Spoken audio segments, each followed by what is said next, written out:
Welcome to Safe on Deck. For episode 35, I sat down with Major General Clay McCutchan at his home in Harold, Florida. After earning his commission into the United States Air Force as a second lieutenant, the general served as a VT-29B Samaritan VIP airlift pilot, training officer, and public affairs officer before leaving active duty and transferring into the Air Force Reserve. Next, the general served as a special operations pilot, command post controller, historian, and executive officer flying the AC-130A Spectre gunship assigned to Duke Field, Florida. While flying the gunship, he deployed to the Caribbean, Honduras, Colombia, and Peru, and flew combat missions in Kuwait and commanded a gunship during operations in Haiti.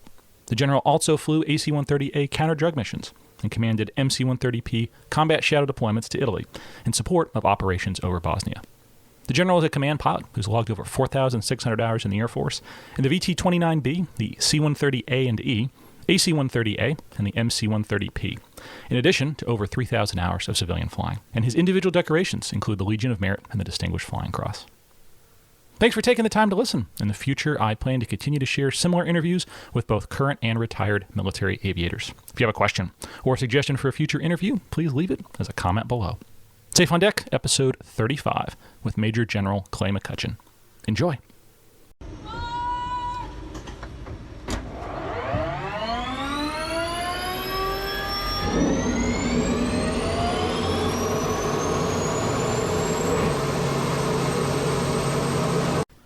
Clay, thanks for having me over to the Duck. I truly do appreciate the invite and you taking so much time.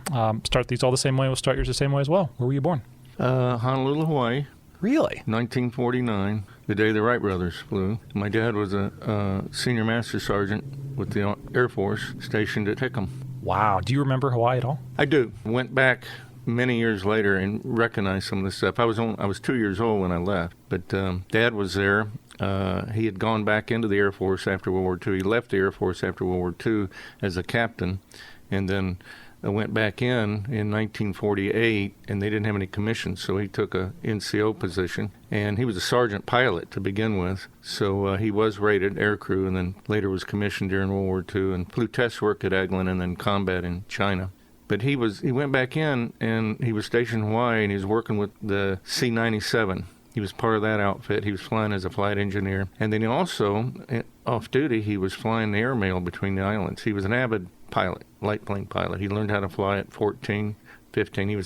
He had a license to fly an airplane before he had an automobile license. And this is in the Depression. He worked hard and raised enough money and worked almost full-time in high school to pay for his flying lessons. And then my mom was a pilot, too. She went through the civilian pilot training program in World War II. So you were destined. So I never had a chance. You never had a chance. Yeah. That's so cool. Well, that's usually like my second question is where did the love of aviation come from? But well, they both were avid sport pilots after war. You can see the picture up there on the wall of Mom and Dad with Mom Stearman in 1946. They went and bought that. And he was an instructor pilot in the Air Force Instrument School at the time in Texas. And that picture was taken at Sherman Field. And that was Mom Stearman. That's what she flew. And she's 5'4". Tiny little thing. And women pilots were still pretty rare in those days. She'd go land someplace, and the line boy would ask her, well, where's the pilot? And she would say, he's a little man in the front seat. And a number of times the line boys walked up on the wing and looked in the front seat of the Stearman. There was no little man in the front seat. So it is what it is. You mentioned that was her airplane? That was her airplane.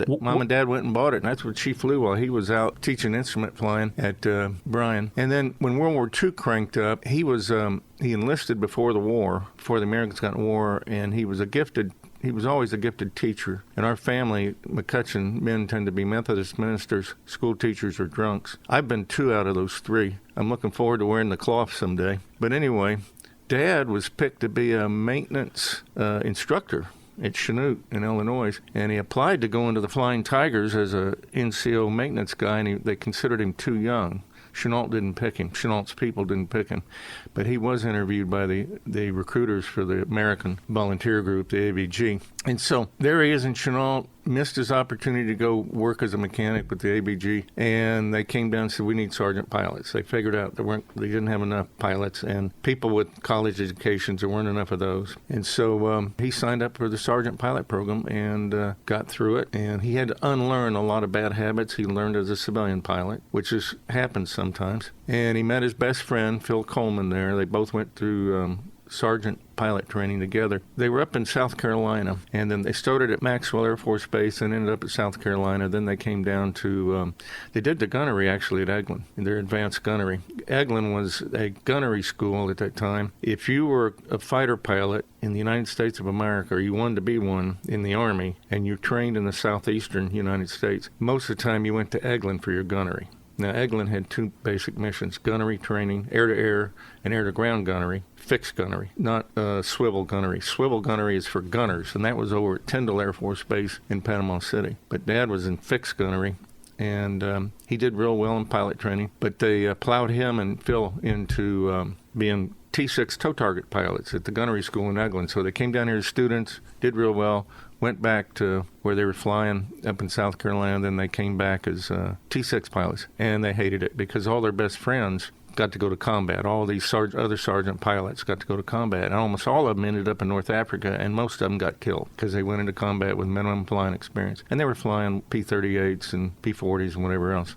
So Dad and Phil come down to Eglin. They're in the gunnery school, but unlike a lot of the sergeant pilots, they were committed to flying. They both, their heart was in it. When everybody got off duty, they would sneak over to the test site of Eglin and beg for rides and fighters. And sure enough, pretty soon, they both were pretty eloquent. Pretty soon they were checked out, and some of the fighters just going over there begging rides. And the maintenance officer in the test group had a problem.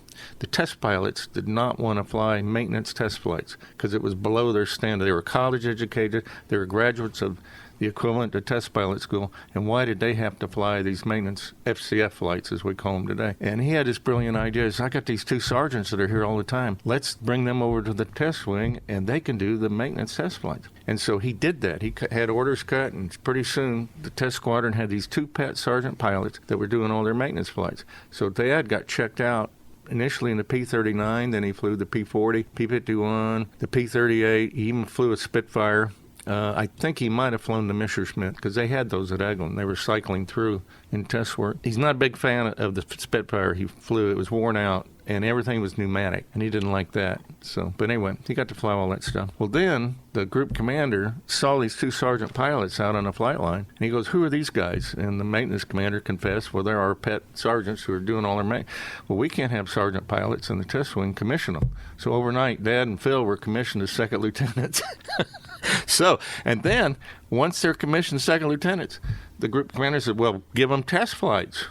We're too busy. We don't have enough test pilots. And so all the menial test work, these two brand new second lieutenants were given. And the first test mission Dad flew was P-39, helping perfect the cannon, the 37 millimeter cannon. And basically, second lieutenant, take this airplane, go out to range 52, and fire as many shells as you can at the target, and do it until you can go through a full clip of ammo. Well, first mission, fired one round, gun jammed. So he flies back, lands, and a swarm of armorers and technicians and engineers swarm all over the airplane. He takes off, goes and fires 3 rounds. And this went on all day. He must have flown. He said he flew almost a dozen sorties. Finally, at the end of the day, it would fire a whole clip or mag of bullets, So that was the kind of test work he was in. And then Mom got a job in civil service as a GS-1. And at Eglin, they had the Arctic Desert Tropic Information Center. That was the outfit that wrote the survival manuals. Because Hap Arnold, 4-star general at Army Air Force, realized I've got a worldwide Air Force now. I got people going down, so we got to train them ahead of time how to survive in the Arctic or the desert or the tropics. And so that center was at Eglin initially, and they brought in all the world and American experts in the desert, tropics, Arctic, and these were scientists, these were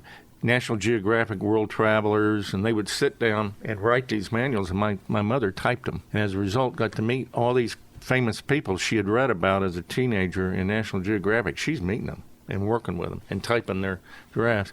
And then they're having parties and socials, and so she's taking Dad to the parties and socials. So they got to meet all these famous people they'd always, wanted to meet. Well, anyway, so this is going on, and he's flying test work. And then at the time, Tex Hill was commanding the test group, the fighter test group. And he was recuperating from his American volunteer Flying Tiger time in China. And once he got recuperated and felt better, Chenault sent him a note and says, come back to China, I need you. We've started the 14th Air Force Flying Tigers. And by the way, bring all the pilots you can that are experienced from Eglin. And Tex Hill just about stripped Eglin of all the experienced pilots in the test group and the gunnery school. And those guys all shipped out, Dad and Phil Coleman, and they went to China. And they were assigned to a real different kind of organization. It was called the Chinese American Composite Wing. And he was an American advisor to the Chinese Nationalist Air Force. It was Chennault's attempt to build the new Chinese Nationalist Air Force so they could fight the communists after World War II. And so Dad and Phil, now they were never language qualified, so they did everything by pointy-talkie. And basically Dad was an American flight commander. He had 5 Chinese in his flight, and he had a Chinese flight commander. And Dad's job was to teach the Chinese flight commander how to be a flight commander. And then we had a squadron commander, an American squadron commander, and a Chinese squadron commander. American ops officer, Chinese ops officer. Every position was mirrored by an American or a Chinese. And it was, we called that Foreign Internal Defense Combat Aviation Advisory today. It was a very successful, beyond their dreams. The unit was very, very successful. And the ironic thing is that particular unit, the veterans of it, became the basis of the current-day Nationalist Air Force and the current-day Communist Air Force. Because during the Civil War, that unit split. They had to split because what was happening, the communists were capturing the families of some of the CACW crews, and so they would defect with their airplane, and their maintenance people would defect as soon as the communists captured their hometowns. And so here we have this American-trained outfit as really the basis of the Communist Air Force and the American Air Force. So we're talking a lot of history.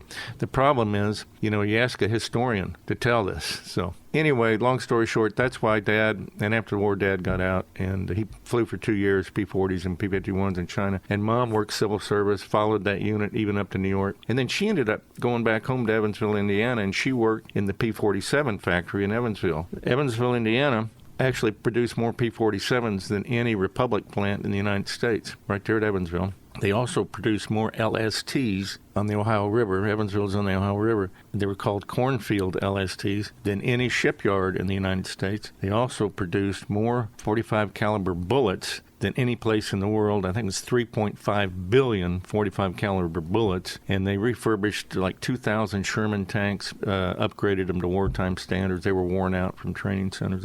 Evansville had a terrific impact on World War II. So anyway, Dad left the service and then decided to go back in. There we are in Hawaii, and I was born there. And he's flying the airmail. Then he's off duty and working for Marguerite Woods, who she was one of the female instructor pilots that was up during Pearl Harbor. She came from a wealthy, well-to-do family in Hawaii, and she and her husband ended up doing a contract school. They moved to the mainland during World War II and ran a contract school, which used J-3 Cubs and light planes to teach military pilots. So she was quite the aviator, and Dad worked for her, flying a CB between the islands, flying the airmail. That's why we're there. My earliest memories as a child is that either parent taking me out in a light plane.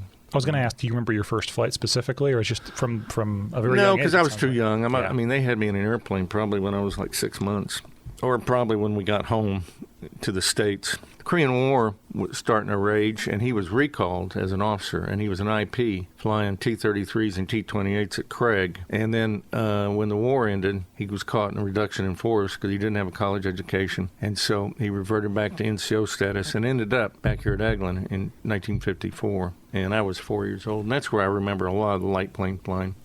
And you mentioned the Stearman. What other airplanes did the family have? Well, they bought a J-3 when we were here, living in Fort Walton Beach. Dad was doing a lot of flying up at Milton, Florida. They had a fixed base operation there. Chuck Prince and Peter Prince. Actually, Peter Prince was the father. Chuck Prince was the son.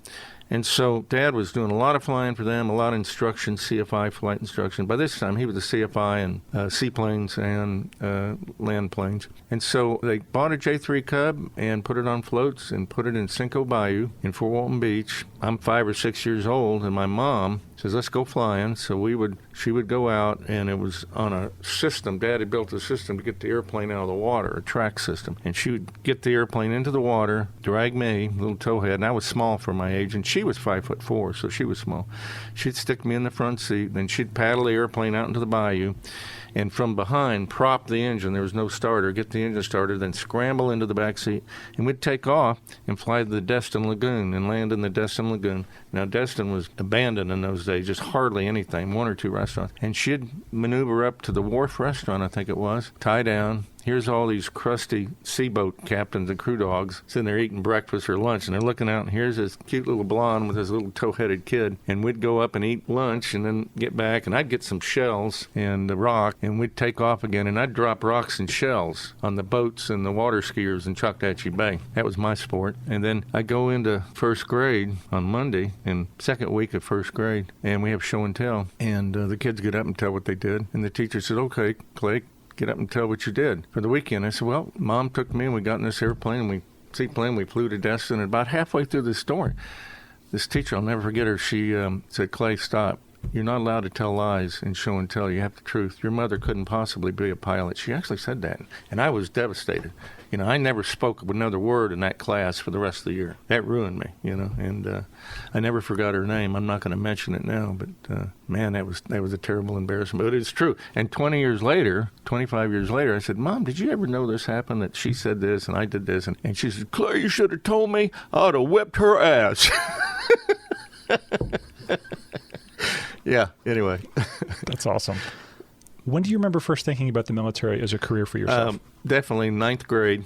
I decided I wanted to be an Air Force pilot, and had terrible grades. I went through the third grade twice. I liked it so much. Had a real trouble with reading. I still have trouble with reading, focusing and concentrating. So grades very average, and wanted to go to the academy, but my grades weren't high enough. So we went to the ROTC route. Basically got rejection letters from all the colleges that had Air Force ROTC, Alabama, University of Florida, Florida State, even Troy. I got a rejection letter from Troy. And so Dad said, hey, do you still want to do ROTC and all this? Because I had about a C average out of Choctachi High School, which is not that high. Choctachi High School was really smart kids, and they had averages way up there. And so he said, do you think you'd like to go to Evansville? Because that's where our hometown was, and they had a small Methodist college there, private college, and it had a small ROTC, Air Force ROTC unit, and they only had about 3,000 day students. And I said, well, Dad, I'd love to go up there. And, of course, Grandma and Grandpa were up there, and I'd go live with them and go to college. And he said, well, fill out this application. So I did, and we sent it in. And 2 weeks later, man, I get this letter. You have been accepted to the University of Evansville, Indiana, and you've been accepted to the Cadet Corps. And I said, Dad, how'd this happen? I mean, my averages are so low. He said, well, just grin and bear it and go up there, do your best, which I did. And I ended up getting still a C average, 2.5 average, but they were so desperate for pilots. I got a pilot scholarship the second year I was there, a full scholarship. And then, got my commission and everything, and then went to pilot training. Again, 25 years later, I'm sitting there on the front porch with Dad and sipping a little Jack Daniels, and I said, Dad, all those rejection letters, and I got accepted at Evansville. What a miracle that was. And he said, well, what do you think? I had two brothers on the board of trustees.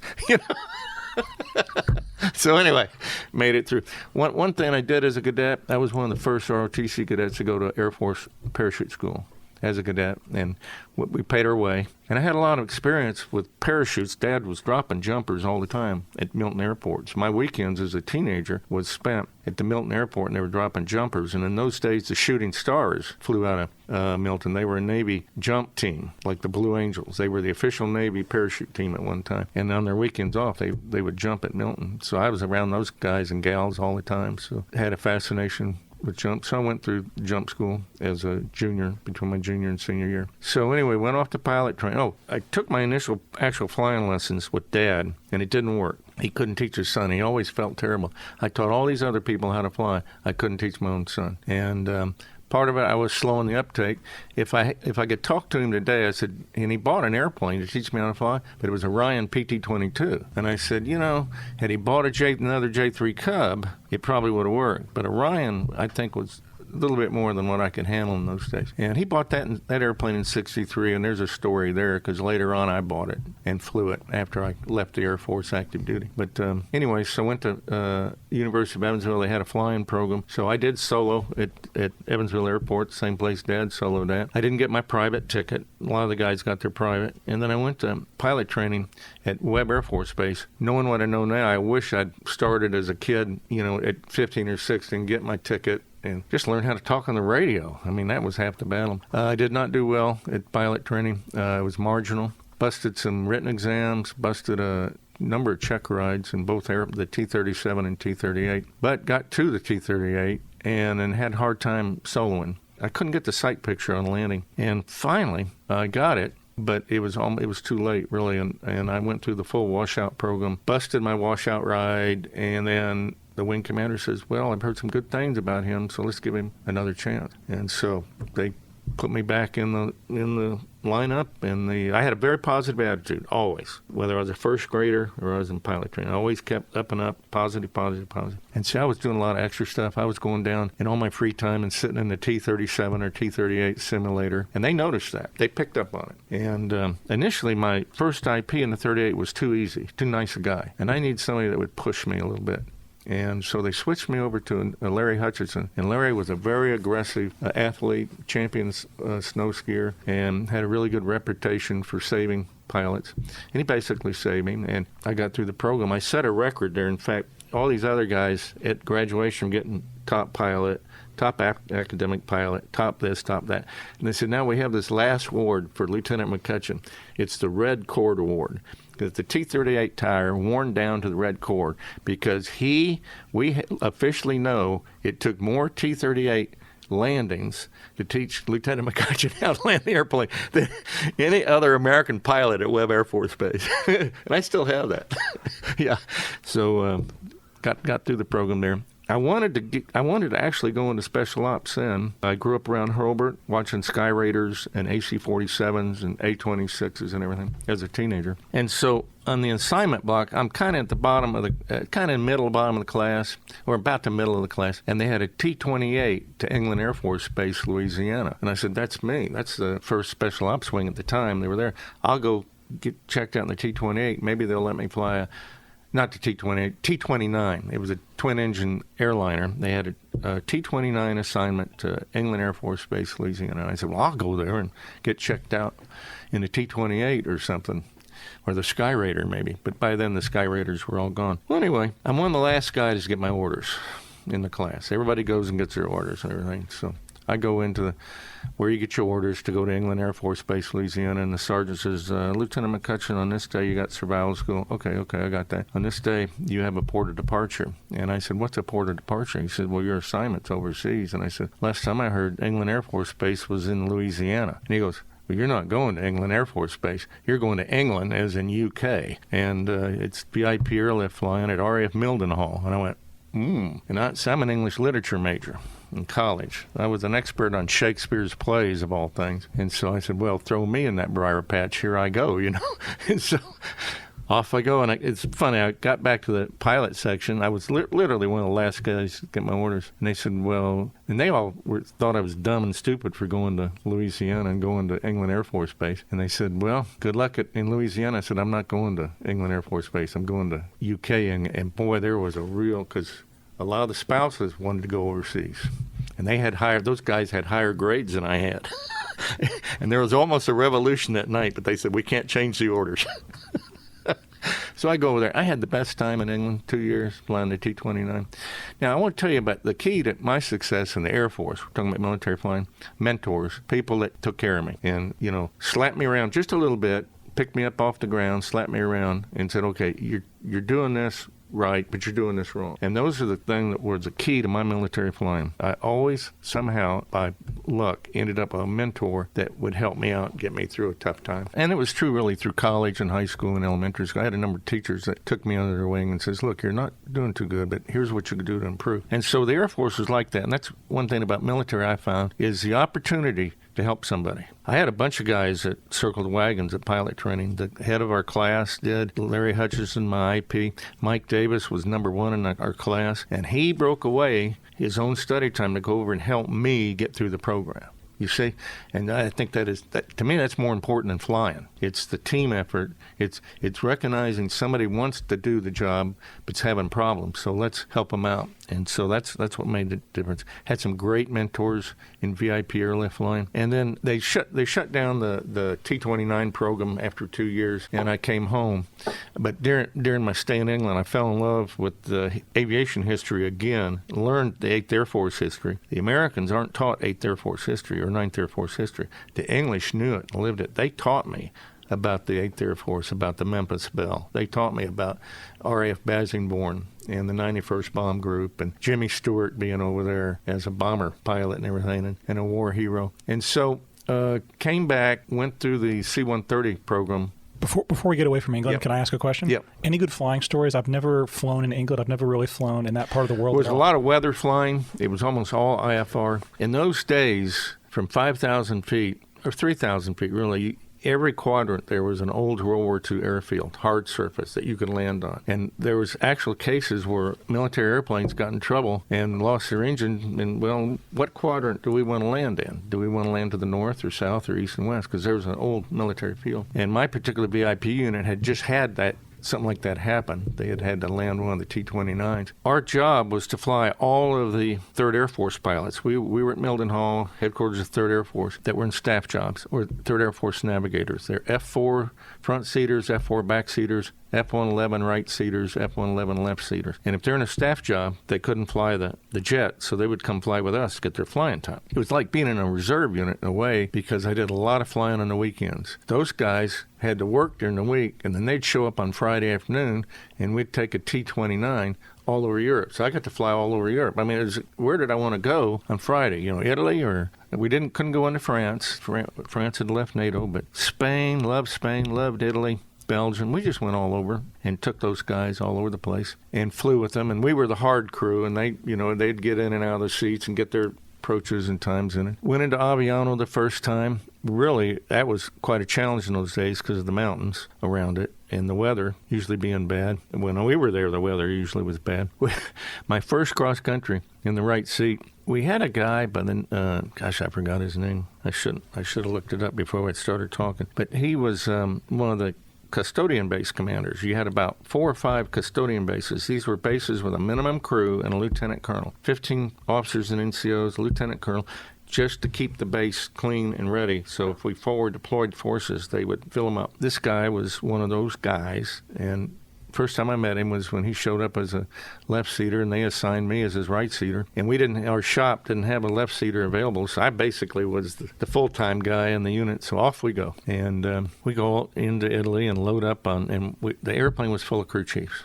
We had all the T-29 crew chiefs. This was a kind of a payback ride for all their hard work. And all those crew chiefs had saved up money, and their wives told them what to get. So we go into Italy, and we load the airplane up with all kind of treasures, Italian treasures. And then that was Friday and Saturday. And Saturday we take off and go into Saturday night we end up in Spain. And we load up with all these Spanish treasures. I'm talking rugs.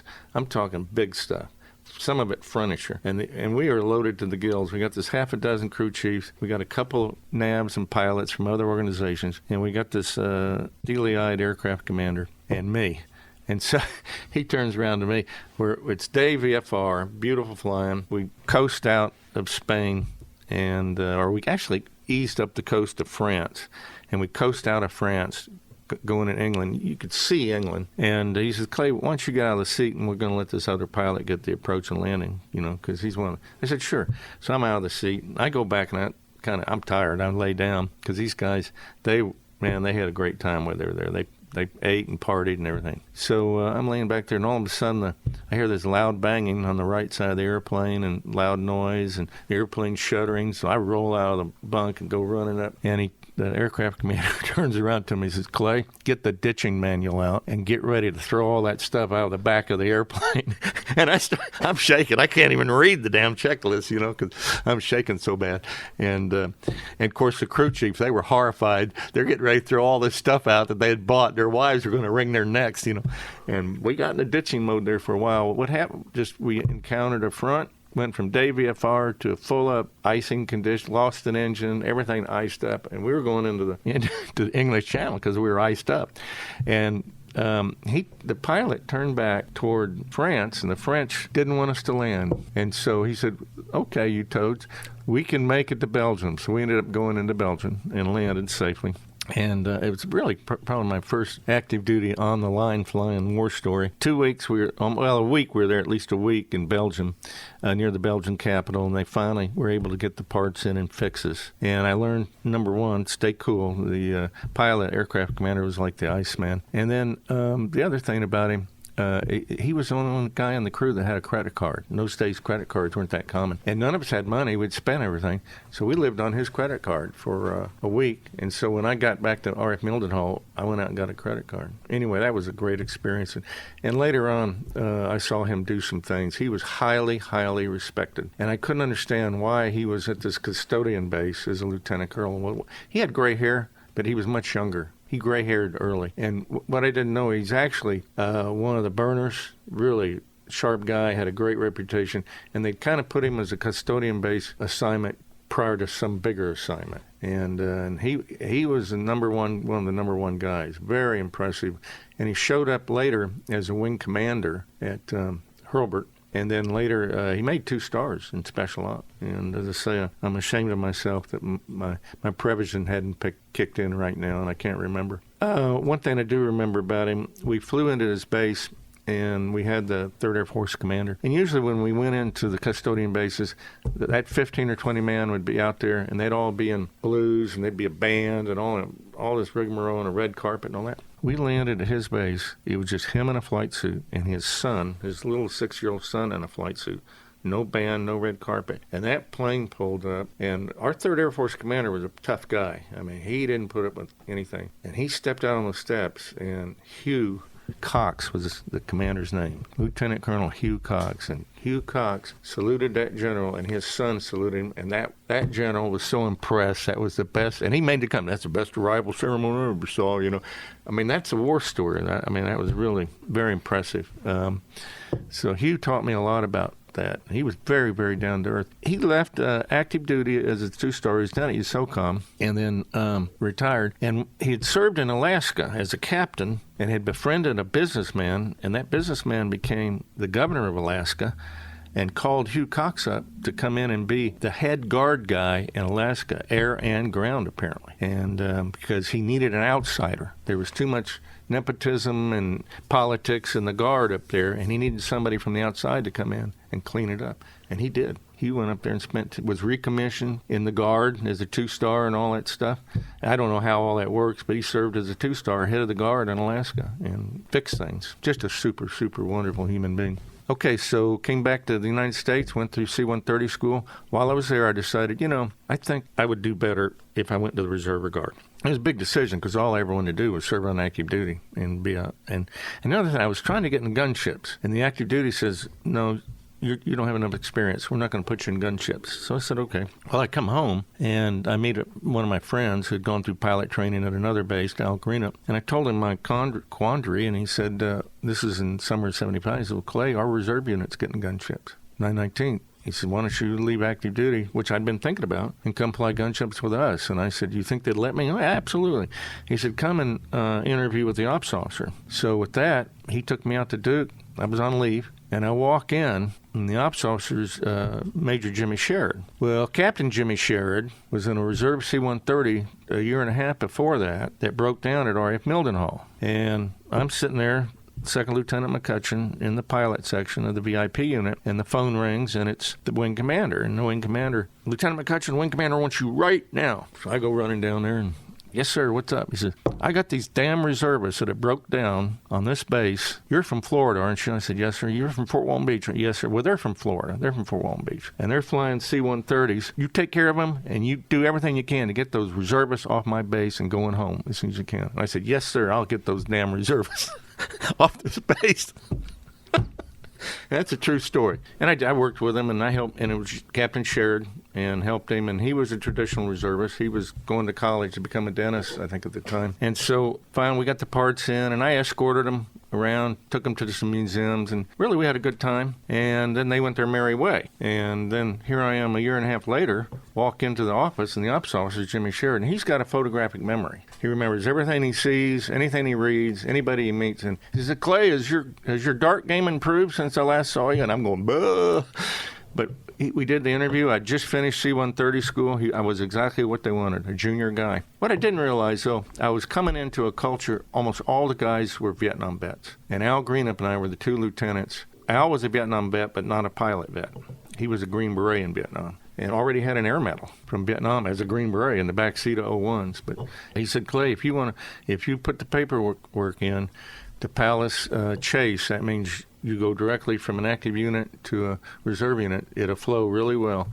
And then, so that's what I did. But they also had a Palace furlough where I could leave active duty. In 4 years' time down the road, the actives were obligated to come and ask me to come back if I wanted to. So I did both and showed up in the reserve. Now, one of the reasons the wing commander at Mildenhall asked for me was already I demonstrated a certain ability to get things done, unorthodox, unusual. The second week I'm at Mildenhall, we're coming in, taxiing in late in the afternoon. I look over there and there's a B-24. I mean, looks like it just flew out of World War II. Silver, no marking, no military markings, but everything else is right. The gun turrets, everything. And so went over there and took a look at it. And then the next morning the phone rings. Understand, send Lieutenant McCutchan, the wing commander. So there I go.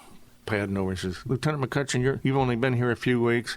I got additional duty. I understand you like air history, and everybody knew I liked air history. I'd already gone down to Duxford and checked out the museum down at Duxford. Heard you went down to Duxford. Yes, sir, I did. He says, look, these guys are broke down. They're trying to fare the airplane to the United States. I want you to get the parts for them and get a crew, get that airplane off my base. Basically, same, but they weren't damn B-24 people. They were just some poor civilians trying to... It was Dave Talichet. He was a restaurant owner and entrepreneur that had the 94th Pursuit Squadron restaurants, and he had broken down. And his aircraft commander quit on him at Mildenhall. They were coming out of India. These airplanes were in the Indian desert, and they'd flown combat flown up into 1968, and this was fall of 73, so he's trying to get them out of here, get his airplane home to fly in the United States, and it breaks down at Mildenhall. So I called up my friends that I met at Duxford, and I said, hey, I need some help. And they said, well, we're having a meeting down here. We're trying to get a new airplane. And I said, well, what kind of airplane are you trying to get? He said, we're trying to get a B-24 for static display here. And I said, well, I need engine parts to get a B-24 off Mildenhall. And so timing was perfect. And those RAF English guys, no, they weren't RAF, they were civilians. And they were just good old yeoman, great guys and gals. And they came up. The engines on B-24 have the same engines as the C-47, or Dakota, as the Brits called it. So they pulled some parts off the Dakota, put it on. The B-24 is ready to go. I ran over to the Lake and Heath Aero Club and found a security policeman who was not an Air Force pilot, but he had an ATP, and he had all kind of tickets. And when I told him we needed an aircraft commander for B-24, he was all excited about that. So within a week or so, we had that B-24 out of there. So that's why the wing commander remembered me, I think, to do these odd, and I did other odd jobs. They had a reunion. Jimmy Stewart's bomb group came up, and one of the last odd jobs I did was I was the project officer for that, and that was a lot of fun. And then also the 91st Bomb Group, the Memphis Bell Group, had a reunion, and they put me in charge of that because of my history. I had a minor in history in college, so they kept falling back on that. And got to meet the 91st Bomb Group guys, got to meet Morgan, the pilot of the Memphis Bell, got to meet Jimmy Stewart. So I was having a lot of fun in additional duties. Jimmy Sherrod, who later became the first 3-star general of Air Force Reserve, he hired me, and I left active duty, came back to Duke Field, and started flying the gunship. It was an A-model gunship. It was fixed guns. The guns did not move. The pilot actually flew the airplane, superimposed the reticles, the sensor reticles with the fixed gun reticles to shoot the gun. The gunship was an incredible schoolhouse as far as crew resource management because you had 14 to 18 guys on there. We had 3 navs. We had an aircraft commander, a co-pilot, a flight engineer, a table nav telling us where to go. Then we had an electronic warfare nav warning us about threats, and then we had a fire control who basically had been a nav, fire control officer. And then we had an IR sensor, enlisted IR, infrared sensor, enlisted TV sensor. Then we had like 4 to 5 gunners, a lead gun, and maybe 3 to 4 other gunners. And then we had a loadmaster, which was called an illuminator operator. And it was like flying a B-17 in World War II. It was basically open cockpit. We were not pressurized. And the A-model gunship was lighter than most C-130s because the B-model C-130, the E and all of they put stuff on them, made them heavier. So the A's were fairly light, except for the guns. Well, we had 2 slick A's, and they were like hot rods. So I got to fly those a lot. But anyway, it was a schoolhouse on leadership and mentorship. And again, I had a bunch of people taking care of me and correcting my misfortunes and everything. We had a real lean-forward leadership, and in those days, hardly anybody had infrared see-at-night television on airplanes or see-at-night TV or the radars, side-looking radars we had, and the communications we had. We had all the radios in the world, and we had persistence, endurance. So we got into a lot of stuff like security for NASA at the Cape, and we got into that business because one of our reservists worked down there. And NASA had a problem. They had security issues, particularly for the space shuttles. Infiltrators swimming up to the beaches, just all kind of crazies trying to get close to the launch site where they shouldn't be. And so, and they had some people protesting. They'd get out there and beat on the fence. Well, if we were there, they quit beating on the fence. Because what we would do is we'd turn on our gunfire simulator light, and this huge light would come out of the sky, and they'd be highlighted, and they'd leave every time. And of course, we could film everything and keep the film. So we were very good security for the space shuttle program. And they said one of our reservists worked there, civil service, and he recommended to NASA, why don't you hire the gunships to do this, because they got all this equipment. Later on, the Challenger blew up literally in the face of one of our airplanes. So we were part of that search. I was on the first space shuttle mission as a co-pilot. I got to see the first Crippen and Young, and that was pretty amazing. And what we did, we had a gunship right over the launch site, and then we had a gunship maybe 50 or 60 miles in the crash fan. And that guy is using his radar to find boats that weren't supposed to be there, and he's vectoring the Coast Guard and Navy helicopters in, which don't have radar. And so it was a team effort, and they would go in and loud hail or drop a message, you're in the crash fan, take this heading, get out of the way. So we always had 2 gunships over those launches, including up into the Challenger. After Challenger, 2 of our people, reservists, established a civilian company with Cessna push-pulls.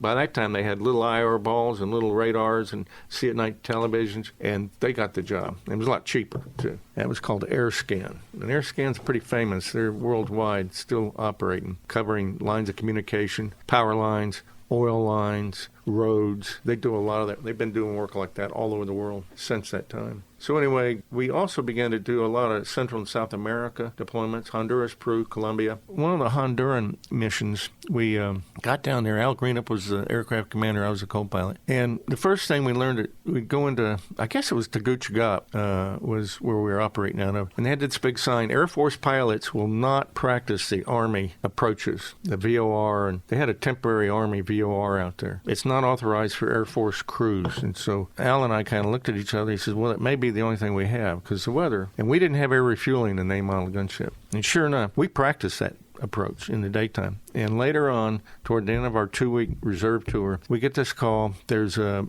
Project Raleigh, the British Exploratory Society, has a team, and they're lost in the jungle. And so we go look for them at night. And thunderstorms, bad weather, but we're the only people in the world with IR and TV right there. And sure enough, we found them. Al was very persistent. We were right up next to Bingo Fuel, and we found them. We marked their location, and the next day, Blackhawks went in and rescued them, and they were in bad shape. They were going to die. They all had dysentery, and they were dehydrated. They were sick. And that's where I got an Aerial Achievement Medal for that mission. But to get back on to Gooch that night, we had to shoot that approach. The weather was, and we were min fuel. It was one of the scariest things. I was shaking when we got on the ground, but did the right thing. We began to do a lot of Honduras stuff, and we began to do, in 79, we began to do a lot of Panama stuff. We would deploy down to Panama with 2 airplanes and do canal security. Carter signed the treaty in 79. The day he signed the treaty, I was in a gunship over the canal. And there was only 2 gunship squadrons, the active 16th SOS and the reserve 711th SOS, and they were wearing the 16th out. So we were trying to go in there and help them out as much as we could. And so all of us in the 919 had years of flying over the Panama Canal prior to the next big thing, which was Just Cause, Operation Just Cause. And we were down there on our literally reserve annual tour. We were not part of the plan. Everybody else was part of the plan. For 6 months, they trained at Eglin. All these active gunships had specific targets. They practiced with hard crews. We didn't need hard crews because we all flew so much together. We were hard crews anyway. We knew each other in and out. And so we ended up there in December of 89, and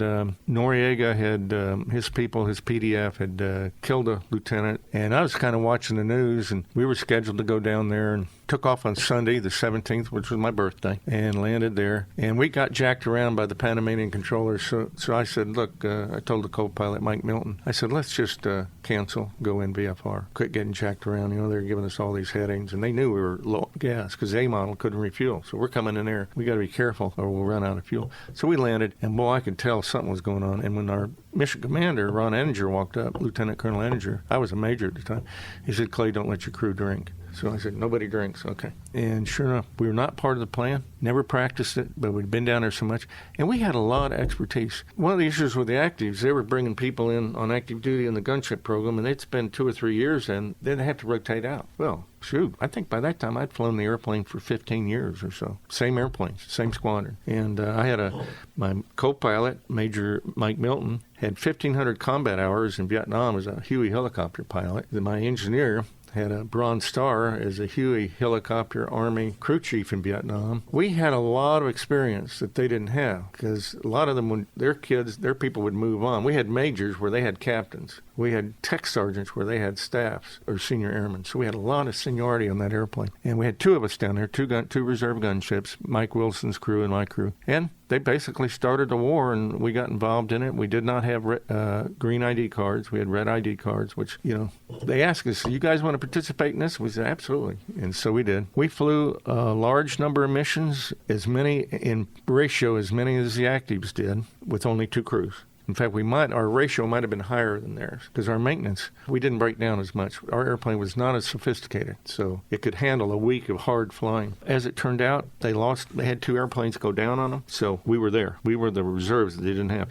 They had airplanes scheduled each mission. There were no reserves because they didn't have enough gunships. Well, we ended up as a free reserve, and so when one of their planes or 2 of their planes broke down, there we were. They got the Distinguished Flying Cross there, and that was a friendly fire incident. Toward the end of the night, the first night, we were vectored in on a target and at Fort Amador on the causeway, and we were told there were armored cars down there, 3 of them. So we go down there, and sure enough, here are the PDF armored cars. We got a FAC on the ground calling the shots, and we're talking to a command post. He said, as soon as you're comfortable, you're cleared in to fire. They're enemy armored cars. So, we circled them, checked things out, and fire controller and officer and I were talking, and we decided to hit them with armor piercing first, open them up, and then we were going to hit them with incendiary. And I was going to use the 40s to hit them first, and 40 incendiary, stop the cars, and then if they had any people around them, take them out with the 20s. And we had almost a full load of ammo. We hadn't done that much shooting that night. And so I get ready to shoot. I got pressure on the trigger. It's a thumb trigger. I'm actually pressing the trigger to fire. And the fire control officer says, stand by. And I said, okay. And Jim Strength, he was a Gulf Power executive at the time, middle ranking executive. And I said, what's up, Jim? And he says, it doesn't smell right. We got indications they may be friendlies. I said, okay. So we asked the FAC on the ground. He's talking to the FAC, and the FAC's starting to scream now. You're cleared to fire. Those are enemy. You're cleared to fire. He's screaming at us. And so I got my thumb on the trigger again. And Jim says, I'm really not comfortable with this. I go, okay, let's call the command post. So we call the command post, and they say, stand by. And boy, they come back. You're cleared to fire. Those are enemy troops. You're cleared to fire. And so I said, Jim, we're cleared to fire. And I'm starting to press the trigger, and he goes, really? I'm really not comfortable with this. And so I go, okay, what do we do? Basically, I made the decision not to shoot. We were winning the war. I could tell that. If they were bad guys, okay, we killed some more bad guys. Just before we shot the first time, I forgot this very important thing. 25 or 30 guys came out of the jungle, and we thought they were support troops. And so that's when I stopped the first time, because that's when Jim says, hey, wait a minute, we got something, all these guys. And those 20, 30 guys, the guy on the ground's looking at them and thinking they're enemy, okay? The command post thinks they're enemy. Everybody thinks they're enemy, except for Jim Strength and the sensor operator. They said, no, they don't look right. They had glint tape on. Most of the friendlies would have glint tape, but also the PDF knew what glint tape was, and they would be wearing it too, probably. And so I said, well, if we kill them and they're Americans, it's a disaster. And so let's just go back. And Ron Enger walks up the back of the ramp as I'm walking off, and he goes, you're going to get a medal or a court-martial, I don't know which. Go into crew rest, and I'll let you know in the morning if you still have a crew. And that was the second time that night that we had this thing had done. He and I had that similar conversation, because that night before we took off, we're sitting there watching the actives crank up, and they take off, get ready to launch. We're sitting there as the spare, and we get this call, Amos 1-1, take off immediately. There's an emergency. We need you to take off immediately and get above Howard Field right now. So, man, I hit the bell. My crew's out there saluting the actives as they drive by. They've got a controlled takeoff time. And so my crew turns around, and they run on the airplane, and we double bang the engines, and man, I'm taxiing past the act. They're in place, ready to take off, and I couldn't get to the runway, so I back taxied and turned around, and we're tearing down the runway because this guy is saying, take off. We got a situation. We need the spare gunship. And the active duty gunship commander says, Howard Tower, why is that gunship taken off? And I'm thinking, oh boy, I hope this works. Well, we get up there and we roll in at 4,500 feet. We're ready for target. Our fangs are hanging out. And the command post says, what are you doing there? Well, we got 3 command posts we're talking to. So one comes up and says, what are you doing there? Well, we were ordered to take off. No, you weren't. Yes, we were. And we got it on tape. So we landed, and I said, Foco, guard that tape. And the loadmaster said, sir, we got about 6 06s coming up the back of the airplane, and they're really pissed off. I went, Jesus. Well, they went to the booth first and saw the tape, realized we did what we were supposed to do. And it was a mistake. A guy opened up a checklist at the wrong place. He made a mistake on the checklist, and he launched us by mistake. So we were the first gunship airborne that night, even though it was a mistake. So I knew there was going to be, the plan was starting to unravel. And so the friendly fire thing, we think they were probably Rangers, but the story we got was that they achieved their mission and got bored and went hunting for something to do, and they got in a kill box. My boss, the mission commander, did talk. I mean, they talked to the FAC, and they talked to that unit, and that's one weird thing about it. We never found out, I never found out who they are, but we had it on tape and plenty of witnesses, 25 or 30 guys, and we're going to kill them. They'd have been, because I had a full load of ammo. I was just going to dump everything on them. Why not, You mentioned you went into crew rest, and then we went into crew came rest out of crew next rest. morning. Yeah. He came in, Ron woke me, says, hey, they were friendlies, and you're still aircraft commander, and you got a brief time, So That was it? Well, yeah, we flew till we dropped. Most of us are in our late 30s or 40. I was 40, and the actives were much younger. They had more energy. So within 4 days of constant missions, my crew was exhausted. I was exhausted. The last mission I flew was at night, and I couldn't keep my eyes open. So we were just kind of orbiting, watching a POW exchange where the Panamanians were surrendering. And I told the FOCO and I told the COPA, I said, I can't keep my eyes open. I'm going to have to rest. Wake me up if I need to shoot. Coming into final, I told Mike, I said, my co-pilot said, this is our last mission. We're not going up, even if we're ordered to. And so we taxied in parking, and sure enough, immediately said, you need to reload, refuel, and take off immediately. And I'm talking to my mission commander, and he's on the other side of the base. And I said, no, we can't go. And he says, I'm coming over to talk to you. So I fell asleep after he said, and 20 minutes later, it took him 20 minutes to get the airplane. So he wakes me up, and he's starting to talk to me. And I'm watching his mouth move, and I can't understand what he's saying. And he figured out I was catatonic, so he called him up and said, this crew's down. And the minute he said that, my loadmaster collapsed because he was looking for a way out. He just went, and then we took him to the hospital. I went up to the BOQ to billeting with the FOCO, and he and I were talking, and he collapsed. So I had to take him to the hospital. So we were just worn out. But the Duke Field had brought new crews in that morning, so the 9/19th we were able to replace all of us. But we started flying on Sunday, and we flew till Friday morning without a break, or sat alert. One thing was going on was that we really wanted to shoot because we had not shot that much. We'd been given a number of targets, but as it turned out, they didn't pan out. And then about the first target we were given, or one of the first targets we were given, was over Howard after we'd taken off. And this forward air controller came up and said, Spectre over Howard, I have a target for you. Well, right away, the hair on the back of our necks came up because, number one, that was not our call sign. That was our standard training call sign at Duke Field and over the ranges at Eglin, Spectre. That was our squadron call sign. So what is a guy on the ground calling us a Spectre in the middle of combat? So we got suspicious. And long story short, he vectored us in. He wanted us to shoot a hangar at Howard. He said it was overrun by the PDF. And that particular hangar was the Air Combat Command hangar. It was full of A-37s and A-7s and stuff like that. And by the way, I was working as a civilian for Air Combat Command at the time as a historian at the 33rd Fighter Wing. And so I decided not to shoot the hangar that had my civilian boss's airplanes in it.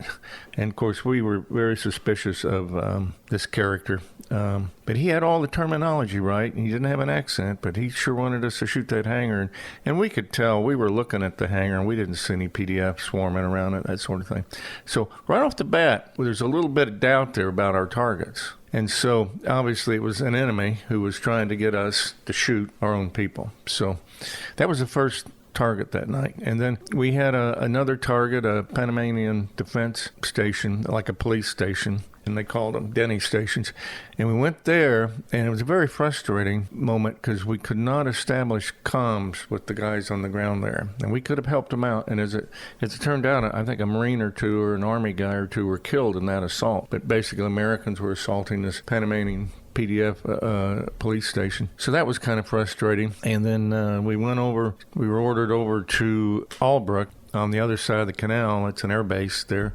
And there were some hangars there, and there was a sniper there. And so we went looking for the sniper, and we think we found him, and we think we got him, or we cleared the fire, and they said, you're certainly cleared the fire. So we shot that guy, and then no more sniping, so maybe it was the right guy, we're not sure. And then, as I say, it was very confusing. They had, to my knowledge, 3 controllers, people issuing orders to aircraft, and we were told, if you're talking to these guys, this is your call sign. If you're talking to these guys, this is your call sign. And pretty soon, we didn't know who we were. We were getting all kind of calls, and so I told the crew, we're going to only answer to one call sign, which was AMOS 11. So after that, things kind of settled down. And I had a lot of baggage on me at the time. I was afraid I was going to lose the crew, that they were going to fire me. And the reason for that is this was in December. Well, in June, I commanded a slick C-130 up to Fort Drum to pick up some reservists, and slick meaning no guns, A model 130. Landed at Fort Drum on a Saturday, and then Sunday loaded all the reservists up to bring them home. Now, you understand, I'm a reservist. I'm a traditional reservist, TR. I have a civilian job. I got to be back at work on Monday, and I had a plane load full of people that had to be work on Monday. And we had an incident on the ground. We had a brand new loadmaster. Actually, I was a fairly new aircraft commander at the time, too. And so somebody parked a fire bottle under the nose of my airplane. And when I walked out the airplane, I didn't see it. The loadmaster missed it.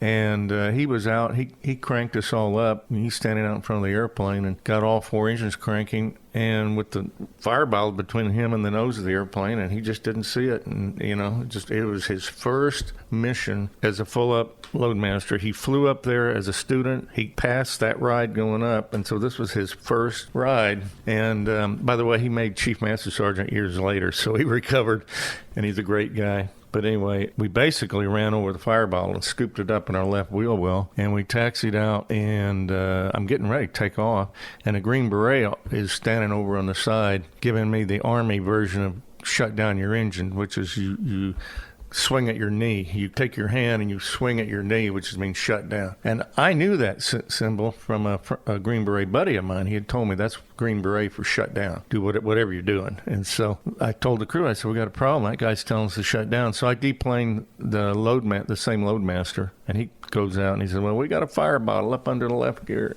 And so the flight engineer, I deplaned him. I said, go take a look. And he was a Chief Master Sergeant. He was very senior. And he went down. He says, no big deal, because he wanted to get back home. I wanted to get all these people home. I didn't want to shut the airplane down unless I absolutely had to, because if I did, we might not get that old engine going again. And so we pulled the fire bottle out, and he said there was no really evident damage, maybe some scratches. And so we just kept going. We got the fire bottle out of the way, and I turned on the active and flew home. Well, I took some criticism for that, and rightly so. I should have shut down. We should have really investigated. And so basically, I was grounded for 2 weeks and busted back to co-pilot for 6 months. And I'm sitting there in the 1st of December at my civilian job, writing history for the 33rd Fighter Wing, and the phone rings, and it's the chief pilot at Duke.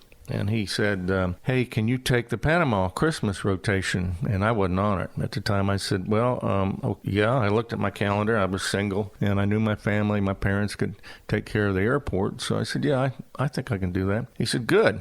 And I said, when you're a pilot, you always really want to know who you're going to fly with. So I'm thinking, I wonder what aircraft commander I'm going to fly with. So I said, who's the other pilot? And he said, well, it's Mike Milton.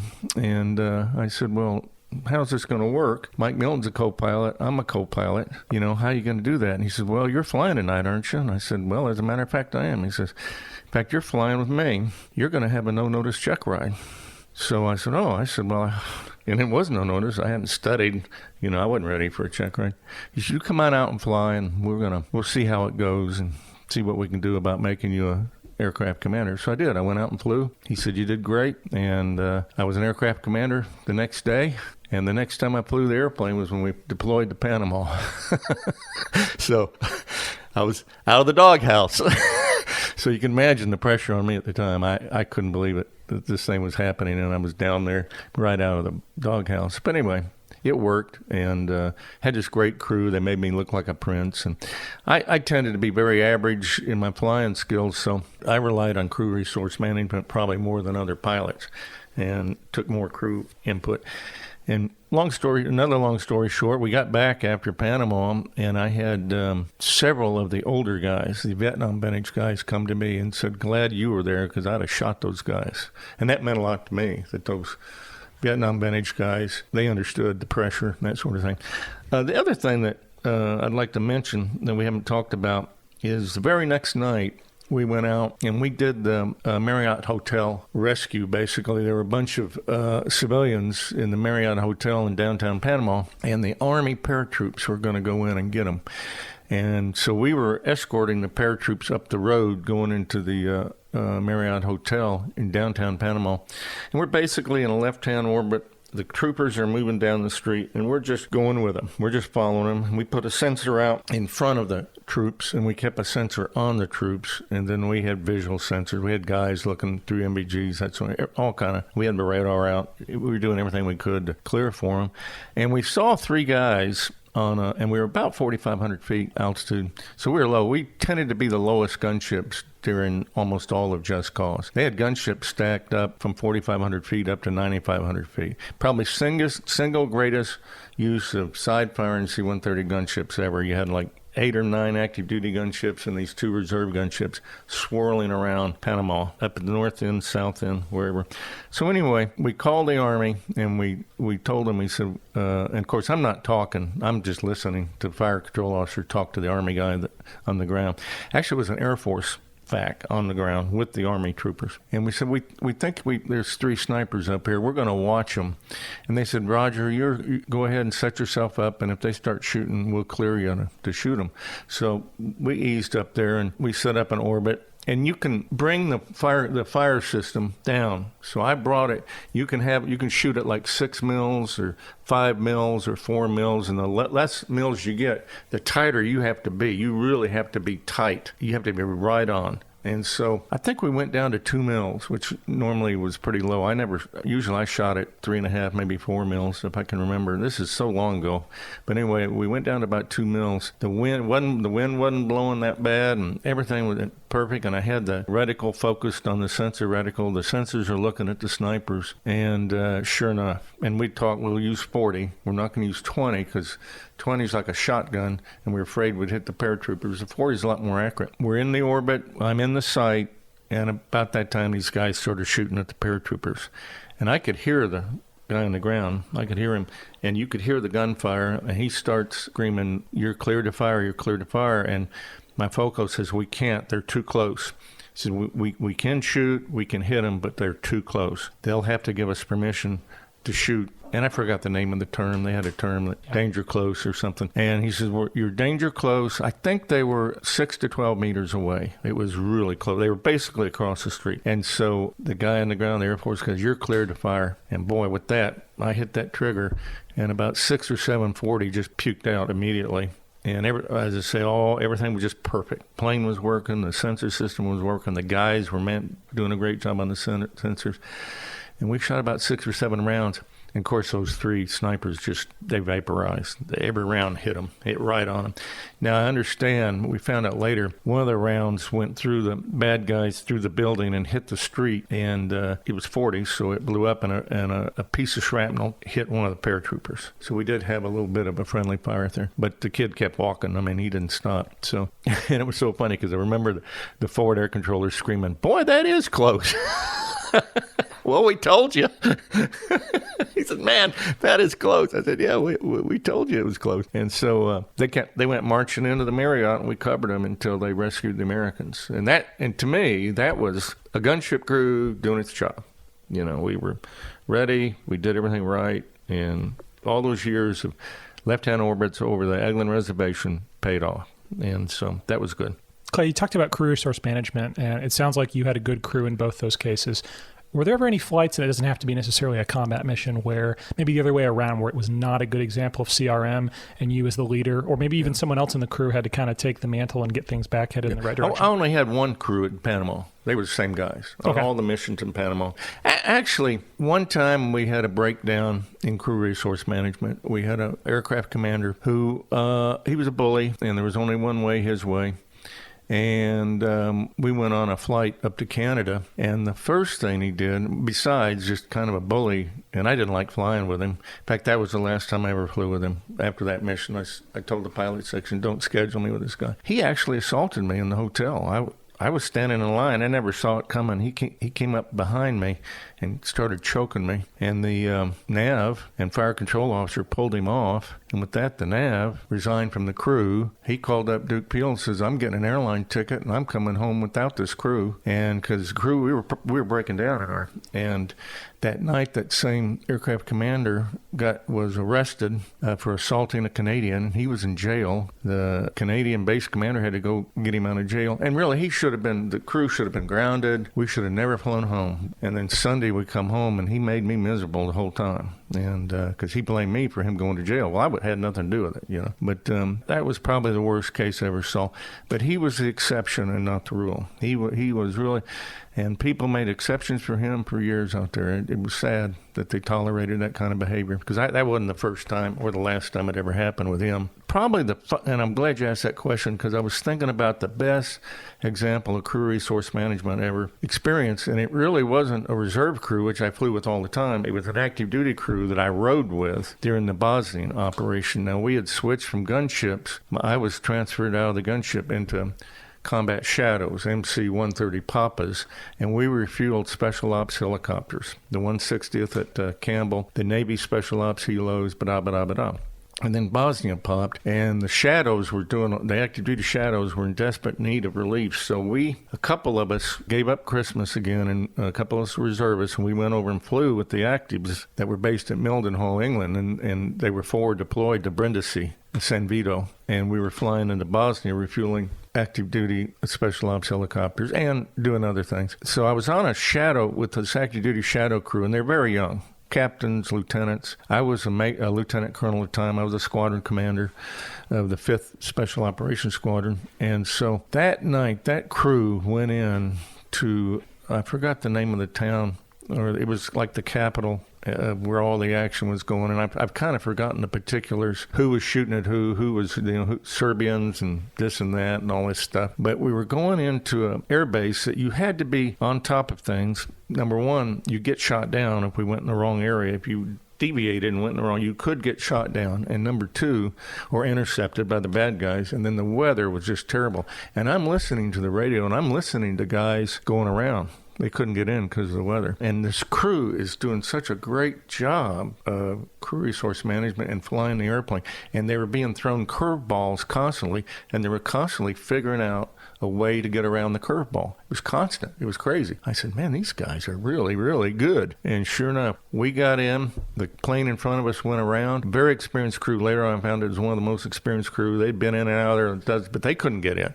Well, this young active duty crew, we went in, landed, unloaded, and we were the last plane to get in and the last plane to leave that base. It shut down after we left. And I'll never forget that mission because they were so professional. Just young, motivated air crew wanting to do the right thing and going by the regs, going by the procedures, and going by things that they'd been taught and they'd learned from mentors. So, yeah, that was the best mission, the one in the Bosnia.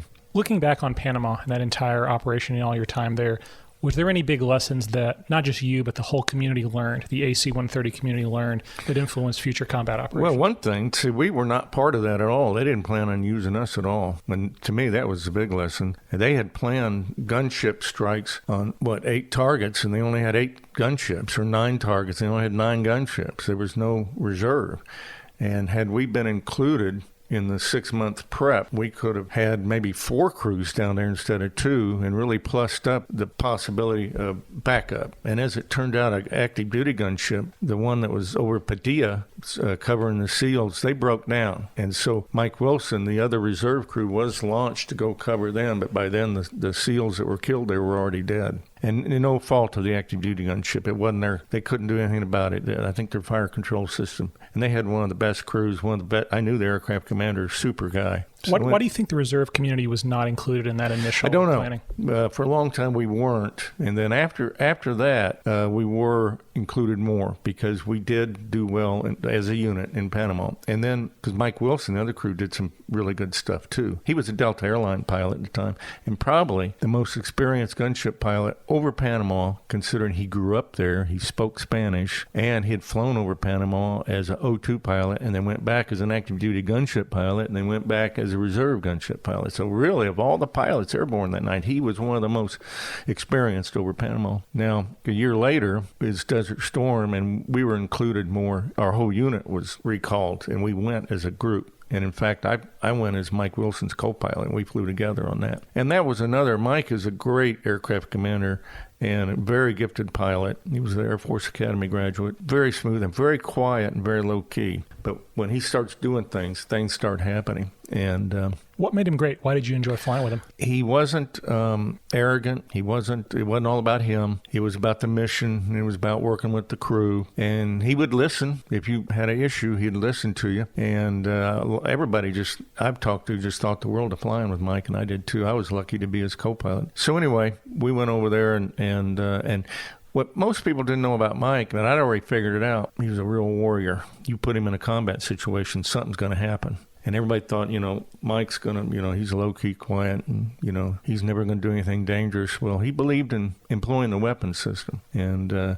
if he thought he could. And so in Desert Storm, he did. He figured out there was an opportunity to go shoot the bad guys, and he went. And his co-pilot failed to call the command post and ask permission to go across the line to go shoot. So when he and his co-pilot landed, they were offered discipline, and it didn't turn out that way. The discipline turned into 2 distinguished flying crosses for each, or 1 DFC for each guy. In fact, every man on Mike's crew got the DFC, all 14 of them. What was that? What was that specific mission? We went up on the Al-Jahar-Basra road, the road of death, and shot up the Iraqi army. And then got on the radio, and there were 2 other A-model gunships orbiting, waiting for targets. And we called them up and says, "Come on up." And so they came up and inflicted a lot of damage. In fact, that was the only actual combat damage the 19th inflicted while they were there, because it was toward the end of the war. They had lost a gunship, Spirit 3, early in the war in the Battle of Kopshi, so they were very sensitive about sending gunships over concentration of Iraqi troops. That was a surface-to-air missile, correct? A man-pad? It was a man-pad that got Spirit 3. Yeah, and I knew the aircraft commander. I'd met him. He was about the only one I knew on that crew,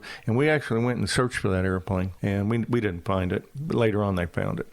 It was just off the coast in the water. So that was kind of a lesson to me, and another lesson. had a tape.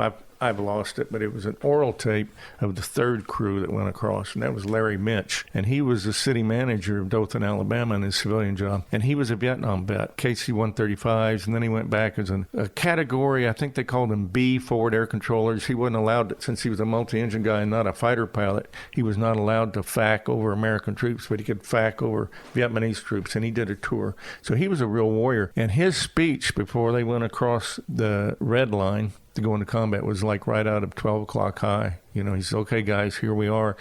We're going to go up there, and this is what we're going to do, and everybody's going to do. You're going to do this, you're going to do that." And I'm going, golly. Larry was he was a real great leader, great guy to fly with. Of course, I set the record at Duke for being a co-pilot there longer than anybody else. Nobody's been a co-pilot for 10 years at Duke Field, but I was.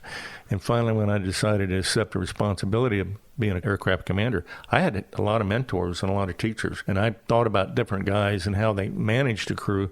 And I said, I want to be like that guy. And that's what I tried to do. Now, sometimes it didn't work out, but that's what I tried to do, was mimic the guys I had the respect for. And of course, we didn't have any lady pilots in those days in the gunship. Now, when we converted to shadows, we had females come in. And what's really ironic, in the shadow business, the first 2 females in our unit were out of Whiting Field. They were Navy C-130 pilots that were IPs up at Whiting. They decided to get out. And we were standing up this new squadron, and we needed C-130 pilots. And the ladies came in, and they did a great job. They were really good. I was really happy with them. Desert Storm was a real learning experience. And where were you based out of? Where were the aircraft We based? were at King 5. Fahd. All the Special Forces airplanes were at King Fahd, just about all of them. What was it like living there? We were in temper tents, and we had to build our own tents. We got there, which worked out pretty good. All these aircrew guys, we showed up, and we had about 6 or 7 airplanes there. And we got out of the transportation. They said, okay, you have to set up your own tents. And by the way, we have Scuds coming in. And they did have Scuds coming in. And they said, the Scuds come in about 10 o'clock and then about 2 o'clock in the morning, just like clockwork. So build your tent and then build a little bomb shelter outside so you can run to it. Well, being the old heads, we were all in our 40s on our crew just about. We didn't want to get up and run, so we said, let's put a little extra work and make our tent a bomb shelter. So we asked them if we could do that. Oh, yeah, if you build the sandbags up above this lever all the way around your tent, you got a bomb shelter. So that's what we did. So we worked a little bit longer, till about 2 o'clock in the morning. And I'll never forget, I went down to the tent, to the shower tent, which is next to the latrine tent, to get cleaned up after all that work. I was all in the shower, all soaked up. Now, you took your gear with you, your chemical warfare gear with you all the time. And with that, man, the Scud alert came on. And my heart went up to my throat. And I just threw my chemical war gear on wet. I was soaking wet. And I'm running out of the tent, going to our tent, the bomb shelter. And here's one of our navigators sitting in the latrine tent. I said, hey, man, the Scud's coming in. The Scud's coming in. You've got to get to the bomb shelter. And he said, Clay, I got worse problems than Scuds right now. So he was reacting to the food and the water and everything. So anyway, that was one of the humorous things that we experienced there. But we spent, I guess, about 6 or 7 weeks in the desert. We did a lot of flying and practiced a lot. We only got to go across the border that one time because they were being conservative with the gunships. But we were very useful for looking for things, particularly after combat ops ceased. We were good for go out and try to find where Spirit 3 was or anything else, And so I think they got a lot of use. And the active duty gunships did a really good, I think they did a lot of good there. And they did a lot of combat missions. They went across the border before we ever got there a number of times. So I had a lot of respect for those guys. How was the weather that time of year? Well, surprisingly enough, it was very cold. And the worst part is when Saddam Hussein lit the fires of the oil wells, we lived in that smoke for several weeks. You couldn't even see across the alleyway of our temper tents. It was like living in constant fog, except it wasn't fog. It was oily smoke. And then we flew in that in unpressurized airplanes. I remember I used to use the oxygen system a lot just to clear out my sinuses and my lungs to get that oily smell out of them. And of course, since then, my sinuses have been really awful to deal with since that event, since living in that smoke. It was terrible. What was it like working around? You mentioned all the Air Force Special Operations component. Everyone was the same at that same base together. Everybody had to be careful because everything's compartmentalized. You don't want to tell the other guys what you're doing. But there were some real heroes, particularly in Panama and Desert Storm. You got to think about it. Just Cause and Desert Storm, bang, bang, within just a little bit over a year.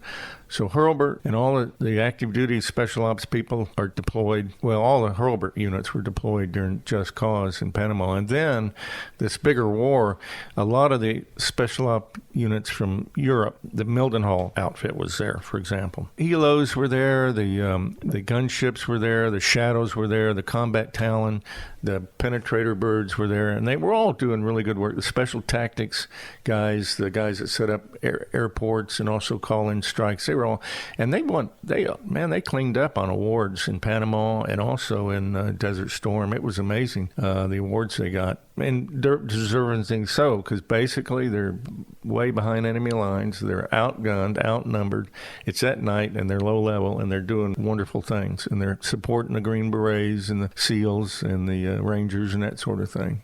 I'm guessing it was a different threat environment, too, between Panama and Iraq. Very different. It was a lot more dangerous in Iraq. I mean, we learned that the hard way. We lost a gunship. The F-14 pilot was rescued by one of our Hurlburt crews. They flew a Pavlo right up there near Baghdad and picked that guy up. They did some amazing rescues. And they learned a lot. Like an F-15E, I believe he was a squadron commander, wing commander, was shot down, and we weren't able to pick him up. And there were some lessons there because there were some disconnects in communications and that sort of thing. So I think things went a lot smoother based on that failure in the next contingency, in Bosnia and that sort of thing. And that was going to be my next question. Did the community respond well to those lessons? Yeah, they were real good at sitting down and saying, okay, what did we do right and what did we do wrong? And as a result, in Bosnia, like we picked up that F-117 pilot, the special ops guys picked them up. It was shot down, and then a week or two later, an F-16 pilot, a squadron commander, was shot down, and they picked him up. And he became eventually the Chief of Staff of the Air Force. Now, the ironic thing about those rescues, both of those rescues were done by the 55th Special Operations Squadron. The actual pickup, the Pave Hawk helicopter that landed, was from the 55th, and they were a Hurlburt squadron, and they were being shut down.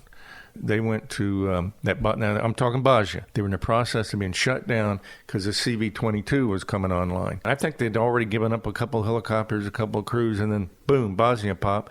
They're over there, and they make those two rescues. And I attribute that a lot to leadership, like Steve Lachine, I believe, was the squadron commander.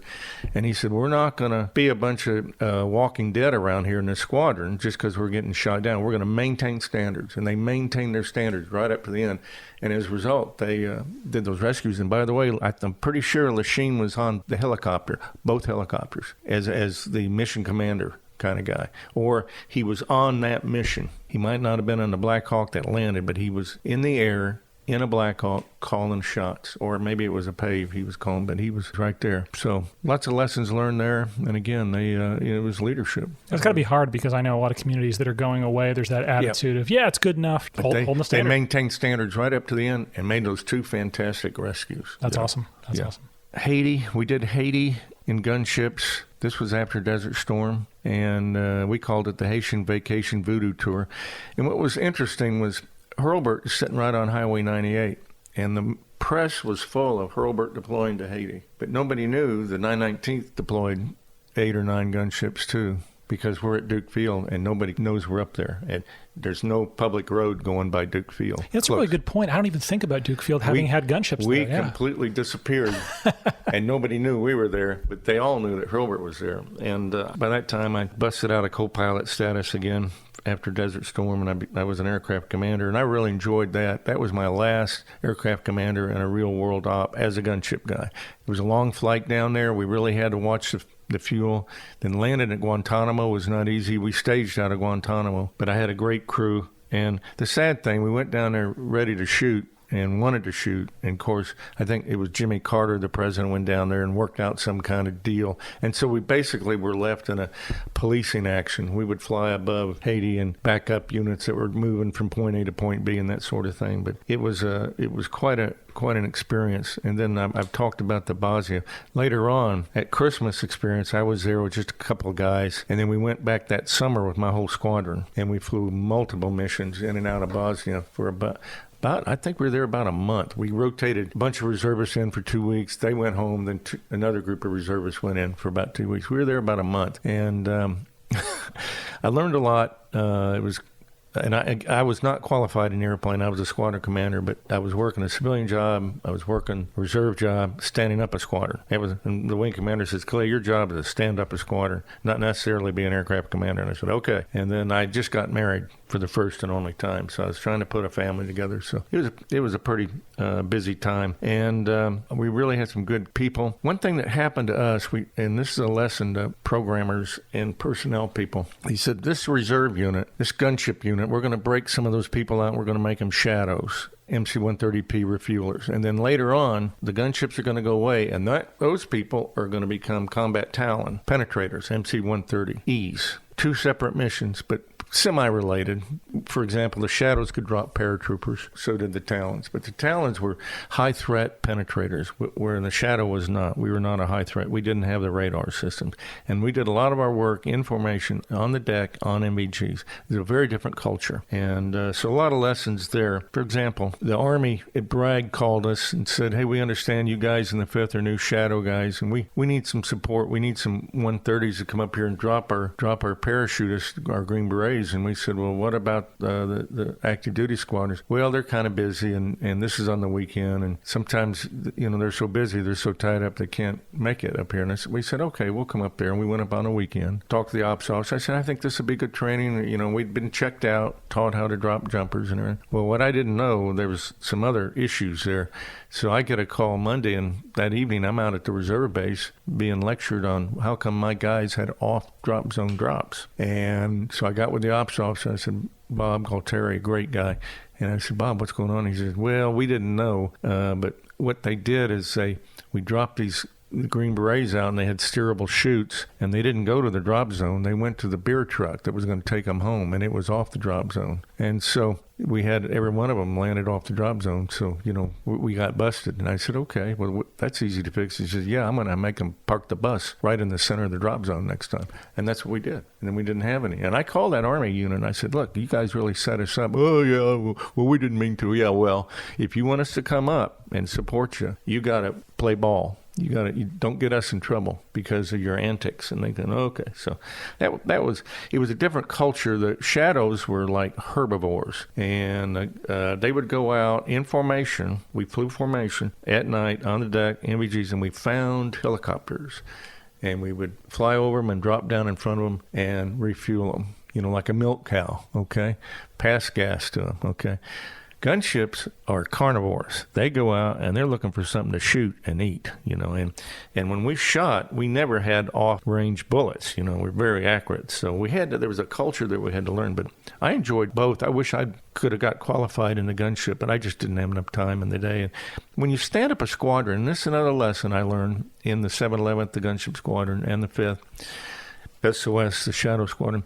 A squadron is a living, breathing organism like a crew, and you have to do certain things. You have to take care. You have to feed the organism. You have to clean it. You have to support it. If you're one of these egotistical types, it's all about you. You won't fit into an organization like that because you've got to give a lot. You can take some, but an organization with a bunch of takers will fail. But if you have an organization with a bunch of people that want to support the unit, and you don't have just flying it. There's a lot more to it than just flying. Setting up a personnel system, setting up a safety system, setting up a stand-of-val system in the squadron. This was tough to do. I didn't do much in the 711th for years. I tried, but finally I kind of woke up. I said, I got to do something worthwhile, really carry a load. So I became the exec. I volunteered to be exec.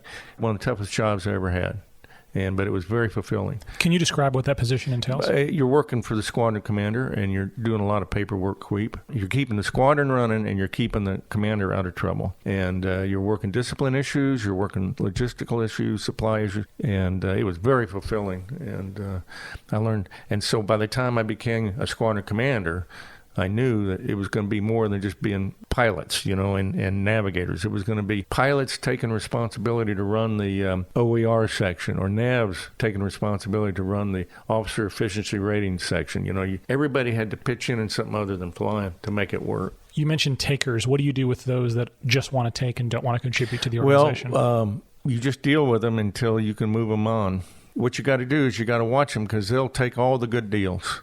And your real hard workers, your good people, won't get any good deals as long as the takers are there. And the takers are very vocal. What I learned in the combat in Panama and combat in Desert Storm and then Bosnia and Haiti, a lot of takers never showed up for work. They weren't there. The pretty boys that were the darlings of the leadership of the unit, all those times, I'm looking for those guys, and they weren't there. The quiet ones showed up.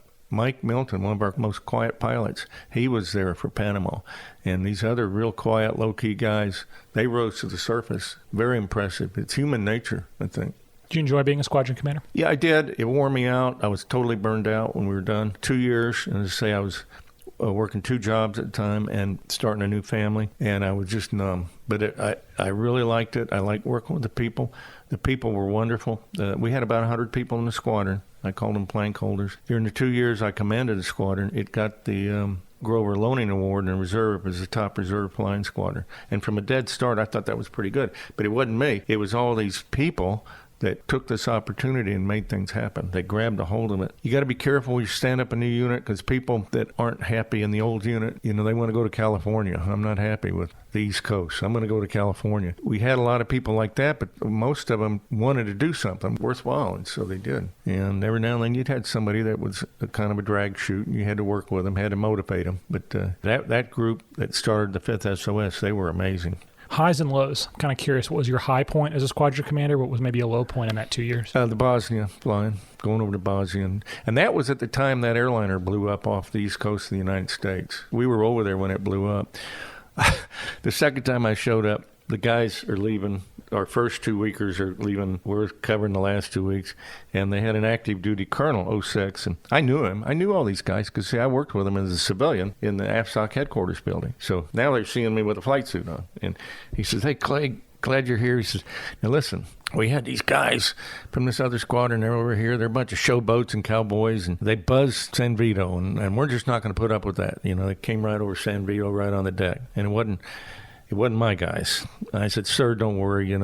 We're older, we're more mature, and we're not going to showboat and cowboy for you." And he said, "Okay, we'll get started." So we got all our second weekers in briefed and everything. Next night, everybody goes out and flies, and I'm on duty.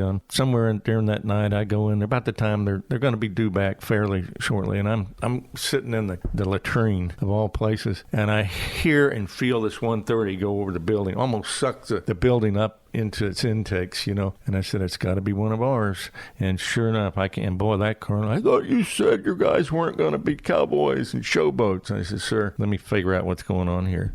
And gosh, by the time that crew landed, the co-pilot, who was a very good co-pilot, he was actually a CFI, flight examiner, aircraft commander, but he was flying as a co-pilot. And a real quiet guy, he was getting ready to kill the aircraft commander, who was a CFI too. He was a flight examiner. And those two started arguing, and finally, I said, "Something's wrong here." This was during the initial debriefs. I told the crew, "Everybody else, go to your rooms. We're going to do this debriefing here in about a half hour." And I got those two off, and I said, "What is going on?" And I couldn't, the aircraft commander just wasn't making sense. And finally, I sent the other guy away. I said, "Okay, now you tell me what's going on." He was a twin, and his twin died like 3 days ago, and he's still deployed. And they were close. And he called up Duke to try to get out of the deployment. And one of our guys, our leaders, who was not very strong, "No, you got to go in the deployment." He should have never allowed that kid to go in the deployment. He had lost his twin brother, and they were very close, and somebody should have said, "No, you're not going." Once we got that out of the way, everything kind of settled down. But that's a classic case where a staffer didn't do their job at home. That stuff happens. What I know about combat in Panama and Desert Storm, Haiti, Bosnia, and later on, we did a lot of real-world stuff, counterdrug stuff with the gunship, and NASA security stuff. We were doing stuff all the time like that, providing space shuttle security and classified missile security. And then we were out on federal property looking for druggies and that sort of thing. You had to do it only on federal property. A lot of time when you're doing the real thing, it's a lot more fulfilling. That's why being in the 919th, the 711th was very fulfilling, or the 5th SOS. We were probably one of the most lean forward reserve units ever. And we had a guy, Jimmy Jones, and he was a NAV, or fire control officer, and he was one of our leaders, and an 06, and he liked to do things. He didn't want to sit at home and be a peacetime reserve unit, and he was pushing us out. Honduras, Peru, Colombia, Panama. We were deploying always. And Al Greenup, he was head of the pilot section. Later on, ran, I think, training or something. But he and Jimmy Jones were always setting up these deployments to Central and South America. And very productive training. I mean, we were going all the time, and it was fun. To do something real. We worked with the Honduran Air Force quite a bit, Foreign Internal Defense, the Peruvian Air Force, the Colombian Air Force. It was very fulfilling work, very exciting. What was something you learned from working with those partner nations that maybe you wouldn't have learned otherwise? They were like us. They just wanted to do a good job, and they wanted to contribute most of them wanted to contribute to the defense of their country and the health of their country. What we encountered down there, different cultures, is you had to figure out this Honduran or this Peruvian or this Colombian, who were they really working for? Was it about them, their family, or was it about the narcos? Or was it, or the Air Force or their country? You know, sometimes, and a number of people, particularly in Colombia that we worked with, that we trained, they ended up going over to the narcos, being one of their pilots. Well, it's hard to blame them because the narcos would threaten them. They would say, well, we're going to kill your family if you don't come work for us. One time, a bunch of the Colombians came up. In fact, they came up to Hurlburt because they were gunship pilots and they were doing such a great job. The narcos and the insurrectos that they were dealing with said, well, we're going to kill all you guys. So they got them out of the country and brought them up here to Hurlburt for a while. And we had a Colombian Air Force party here at the Strip. I hosted them, and that was a lot of fun. And one of my favorite guys that I worked with later on, he went over to the narcos, and he was a great pilot too. But they got to him, and you know, you're talking about so much money and also threatening your family. It's hard not to do that. Another thing we did in Spectres, the gunship, reserve gunships, is the actives were really busy during this period. They were going down to the Panama, and they had to provide 2 airplanes above the canal for canal security. And then they had a program, and it's been declassified, called Blinking Light. And these guys were going over El Salvador without guns, just sensors. So they had 4 airplanes down there out of a 10-airplane squadron. Now you think about 2 airplanes are in overhaul, 2 are used for training, and then the other 4 are deployed, you know, whatever. So they were really maxed out. So we picked up a lot of their training responsibilities, particularly with the forward air controllers and the combat controllers, the CCT. We trained a lot of Army and Air Force controllers. And what was really weird is in Just Cause, we recognized the voice of the facts, and they recognized our voice. That's how much training we were doing with these guys. And that tells you the strength of the Guard and Reserve, filling in an essential part of what had to be done. A lot of those controllers in both combats serviced 919th gunships in training. So I wanted to bring that out. I thought that was pretty cool. I flew for 25 years as a rated Air Force pilot, and having had so much trouble in pilot training, I felt like I owed it, and I paid back that debt. And all those people that stood by me at pilot training when I was doing so terrible, and they got me through. That's a long time to fly, though, to deal with Stanival, the tests, the constant tests, the flight physicals, the not only written tests, but then the check rides themselves. And I never was a good check ride guy. I always freaked out in check rides. And so it was very stressful. And I remember when I quit flying, I said, okay, I've done that. Now it's time to move on to something else. And I had a lot of respect for guys and gals who continue in that environment flying. 25 years is a long time. I know some other guys have flown longer than that, guys and gals, but that was a long time. When I was in England, we talked about that earlier, just again, the mentorship and people grabbing me by the scruff of the neck and slapping me around a little bit and saying, hey, you messed this up. Now let's figure out a way to do it right if we can. And so that was real important. Ed Robichaud, he was my mentor over there. He was my aircraft commander. And he did not really be he didn't want to be in combat. He told me that. And so he graduated high enough in his class to take transports. And so he selected VIP airlift and ended up in England in VIP airlift. But he was I tell you, I learned so much from Ed, from leadership. He never yelled at anybody, and he had a genius IQ, I knew that, and an incredible ability to organize and make things happen. Yet the reason he was in the Air Force, he had a low draft number, and he was going to be drafted. And as soon as he could, he left the Air Force, but he did a great job. I was very impressed with that. Here was a guy that didn't want to really be in the military, but he did a great job. So I learned a lot from him on that. When I came back, I got off active duty, joined the reserves. That's when I began to do my hobby. My favorite hobby was just sport flying with my dad. My sport flying enhanced my military flying, I know for a fact. I've had guys argue with me who are not sport pilots, who've never flown civilian airplanes. Oh, no, those little light planes couldn't. Yes, it does. It makes you a better pilot, particularly my hands-on skills. And I'll have to say that before I flew my missions in Panama, I had flown a Swift. I owned a Swift at the time for 10 or 15 hours in a 2-week period. I flew every day because I happened to be TDY up to Montgomery in a historian school, and I had enough time to fly in the afternoons, and I flew every day. And when I climbed on that 130 to go to Panama, I had as much air time in those 2 weeks in that airplane, and that airplane was like a little baby T-37. So you were putting gear down, you're bringing it up, you're thinking about flaps and all that stuff. So I always felt like the sport flying. Now I did commercial flying. My dad was a crop duster for 15 years, and then I sprayed for 5 and taught high school for 5. And then I'd run up to Jay and Berrydale and Munson and jump in a spray plane as a contract pilot, and I'd spray. So I was flying 130s, and I was teaching high school, and I'm crop dusting. That was close air support for the farmer, single engine, single seat, heavily loaded, and very hot, miserable conditions usually. And that was a real lesson. And it was like combat ops. And that was the closest thing I had to combat at that time. pushing through the crop duster season, dawn to dusk, very taxing, and you're worn out, you're hot, and you've got to focus. And from that, I learned when you're down in that environment, low level, overloaded, hot, moving about 110, 15 miles an hour in a Pawnee or a Stearman or a Cessna wagon, you can hit things. And I hit everything you could hit. I hit trees, bushes, wires. And I remember my first crop duster boss walked up to me and said, "Clay, you got to quit hitting things." And of course, I'd hit something in J, and boy, the silent telegraph, next thing I know, the phone's ringing. It's my dad. He said, "What are you doing over there? We're hearing you're hitting things again, And that's why he built the wall of shame down here in the hangar. Every time I hit something, I knocked something off a spray plane, he'd put it up there so I wouldn't think I was immortal. But the crop dusting taught me really, before I flew combat ops, what it was like to fly combat ops. We went. We were careful about the weather, but we had to go because we were working for that farmer, and he needed that herbicide and that insecticide. He needed that fertilizer, the seed. I got 28 landings on a 2-lane road in front of Central High School, just north of Milton here, because we were doing high volume work. We're putting out fertilizer, and it's high volume. It goes out real quick. So you got to go back to your base and reload. Well, you just couldn't make any money if you had to ferry all the way back the field. So we got a road just south of J, north of Milton itself. And then the police, the sheriff would come out, or we had flaggers that would block it so I could land and take off.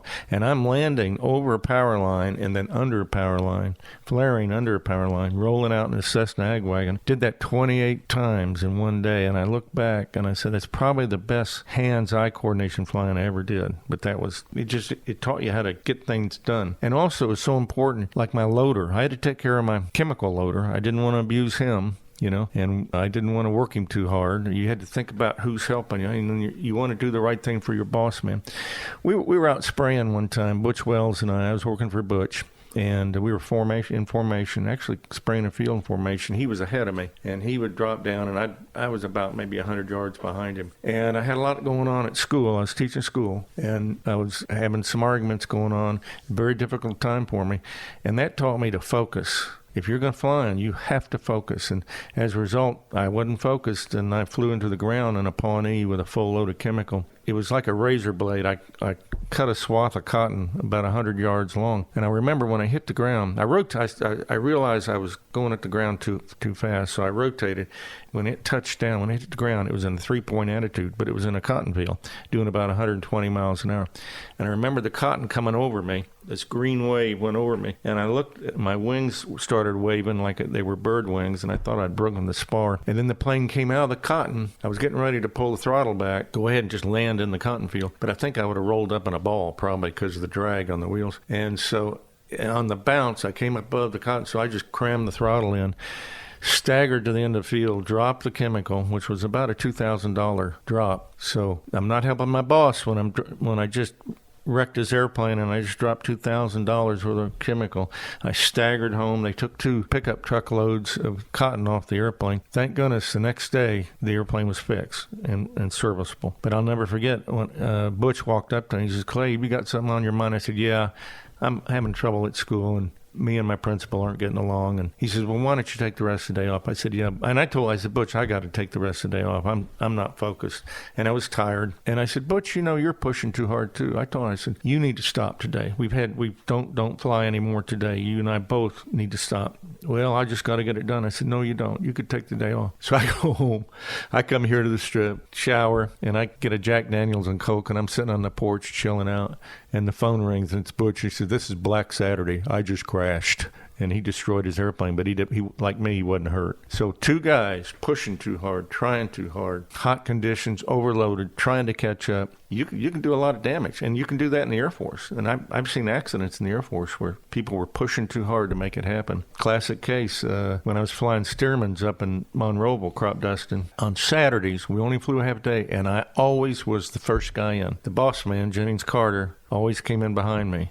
And sure enough, and we're exhausted. We've been flying from Monday through Saturday, and that's why we took a half day off. We were just exhausted. And you're in an open cockpit, Stearman, you're getting beat up, you're getting chemical all over you, either herbicide or insecticide, and it's affecting you, I guarantee you. I came dragging in, and his son, Pat Carter, motioned me to the hangar, and I said, "God, I'm done." And I had my sunglasses on, and I'm taxiing into the hangar, and I'm not doing this because I don't have enough wingtip clearance. And the first indication I had that his dad had beaten me back was when his rudder rudder. I cut the rudder off, and it went flying past me. And so I shut the engine down, and the engine wouldn't shut down. It dieseled, and it'd go whack, and a piece of rudder would come back, and then it'd go whack again, another piece of rudder, and finally the engine stopped. I'm sitting there, and I said, Jennings, I'm so sorry. And he goes, look, no problem. Look above your head. And I looked up there, and here were a dozen Stearman rudders. And within 15 minutes, we had his rudder. But that was the case. I was tired, and I wasn't thinking. I wasn't looking like I should have been. I thought I was the first guy back. So that's when you do things. And you can do that in a C-130. You can be too tired and make a lot of mistakes. So. Tell me about the airstrip here and the runway. We started this in '79, Mom, Dad, and I. And Mom was a pilot. She learned how to fly in the civilian pilot training program. Dad was a sergeant pilot and then later commissioned. But we always wanted to live on our airport. Now, be careful about your dreams because they come true and then you're stuck with them. And 6 months after we built the runway and I was living up here in a house trailer and teaching high school, we decided, we got to cut the grass. And so then for 43 years now, we bought tractors instead of airplanes. We bought bush hogs and mowers instead of airplanes. And we logged time in bush hogs and mowers and tractors instead of flying airplanes. So we really, Dad and I didn't think that out that well. But now I want to tell you, we just had the most fun. We had just a wonderful time living up here. Jimmy Nelson, my first crop duster boss, said, Clay, and I grew up in Fort Walton Beach. I grew up in the city. He said, if you ever live in the country, you'll never go back to the city. And boy, he was right. I was terrified for the first 6 months up here. I was by myself out in the middle of Blackwater State Forest, right on Highway 90. It was just, scary. And then after about 6 months, I'd go home and visit Mom. They were still in Fort Walton. I said, golly, everything's so crunched in here, So living in the country has been wonderful.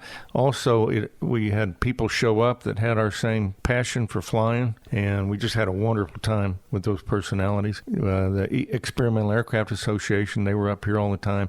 Our crop duster buddies. It was a wonderful experience, and we built everything ourselves. Dad was a pretty good draftsman. In fact, he was excellent, and he actually drew all the buildings, drafted all the buildings, and then after the Air Force, he had run a construction crew for a while before he crop dusted, and so we built everything ourselves. Of course, we made the mistakes, and we live with those mistakes, but it has been a wonderful journey. The problem is we shared our expenses. I paid for half of everything. Mom and Dad paid for half of everything. And now that they've passed, I'm paying for everything. So it's tough. The full workload's on me and has been for almost 10 years or 12 years. And after a while, you just can't do it all. You have to get help. So I've hired a lot of help. And I've started selling properties, and that helps sharing the load. The first couple I allowed on the strip were the Buckaloos, Karen and Kennedy and Eric Buckaloo, married couple. And I leased them access to the runway, and they have worked out so good.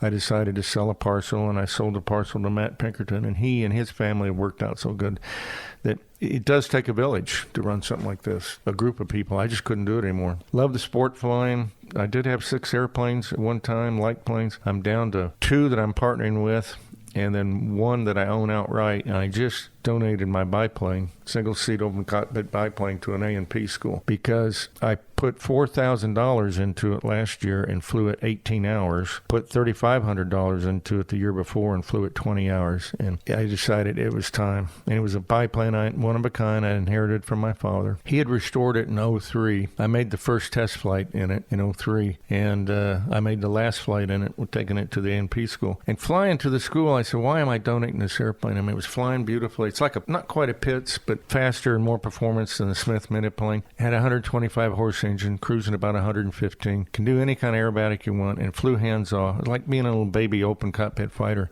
But the problem is, you can't justify 20 hours or 18 hours of flying and putting that kind of funds in it. And it's a one of a kind. And if I bust it up, there's no parts, you have to make them. The other thing is I didn't want to be in it if the engine quit. It has the glide ratio of the space shuttle. So I was always flying higher than everybody. And I was wearing a chute, and I said, well, if I lose the engine, I can dead stick it, which I might be able to do, or I can bail out. And then I'm thinking, I'm 73 years old. Do I want to be bailing out of an airplane? The landing is going to be terrible, probably. And so I decided maybe it's better I donate this airplane. And it's in excellent shape. The A&P school's thrilled. And so I'm happy and they're happy. And it was time.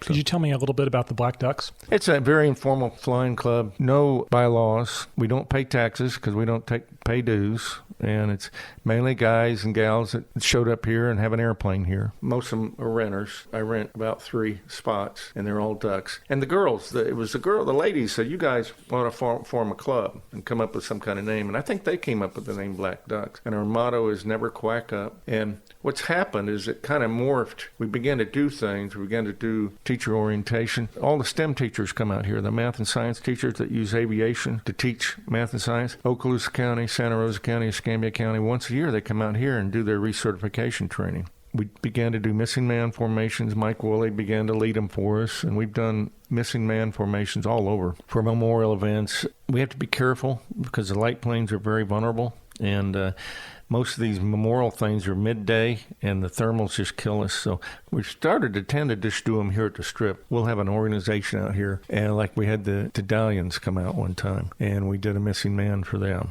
right here on the Strip. We, as I say, we support the teachers. I've had every squadron in the 919th Flying Squadron's been out here in the 40 years. I had all 3 of the fighter squadrons from the 33rd Fighter Wing, 58th, 59th, and 60th, when they were in F-15s, have been out here. The RAF's been out here from Eglin a number of times, and we'll do a social. And we used to hop rides, never charge for them, but the liability now is such we don't hop rides anymore. It's crazy. So I've kind of moved over to the Commemorative Air Force. I'm doing a lot with them. They've got the institution and rules and stand-about and safety program that the Black Ducks don't have. We're trying to do that. Now, we're trying to tell the story also of the L-birds and the 2-seat trainers, the light planes that helped win World War II. And we've gone up to Camp Shelby, landed on their parade ground, and did a missing man for them. That was pretty impressive. We've gone to Atlanta, to the Falcon Field and static display, did a missing man there. We've done missing mans at Fort Rucker. About 5 years ago, we began to go into the USS Alabama and land on their front yard. We go in there and put in an airstrip with white buckets and everything, and then we land, and then we take off and do a missing man for them. Do the static display before we do the missing man. It's a 1,200-foot strip. And then we've done Fort Morgan, went in and put a strip there and landed at Fort Morgan because it used to be a World War II liaison strip. So we're trying to show that these L-birds were like the World War II helicopters, but they're fixed wing. And they lived with the Army. They didn't live on the airports. So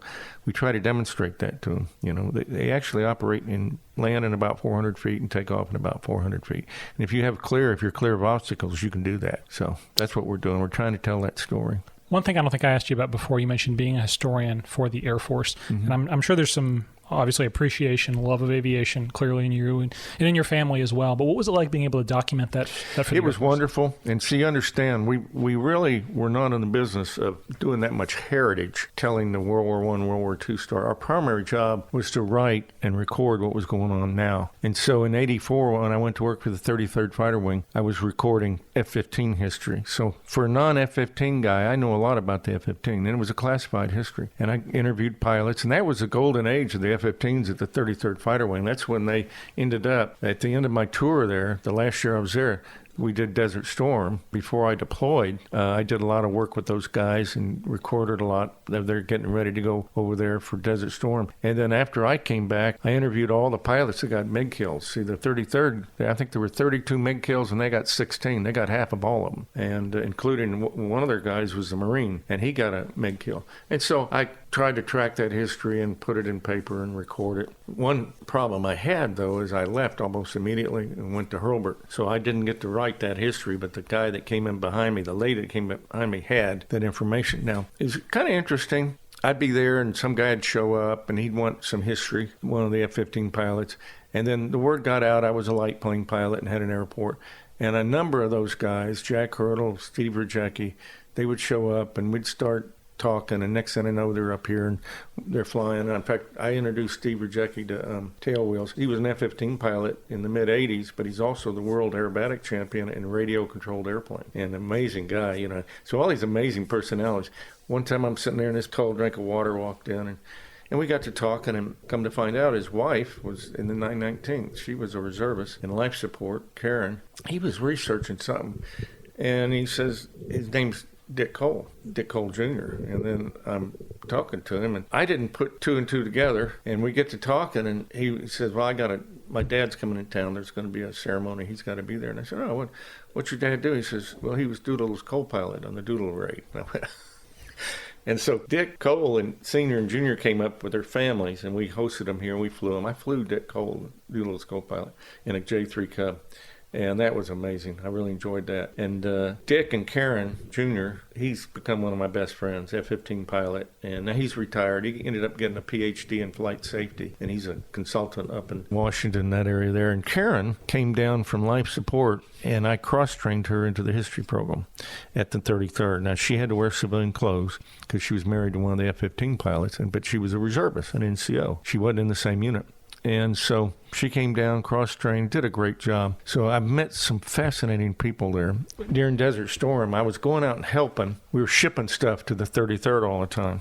And the wing commander, he was over there. Rick Parsons deployed as the wing commander. And he got a MiG, by the way, while he was over there. The vice wing commander and the DO, they kind of adopted me because I was helping them on a special project.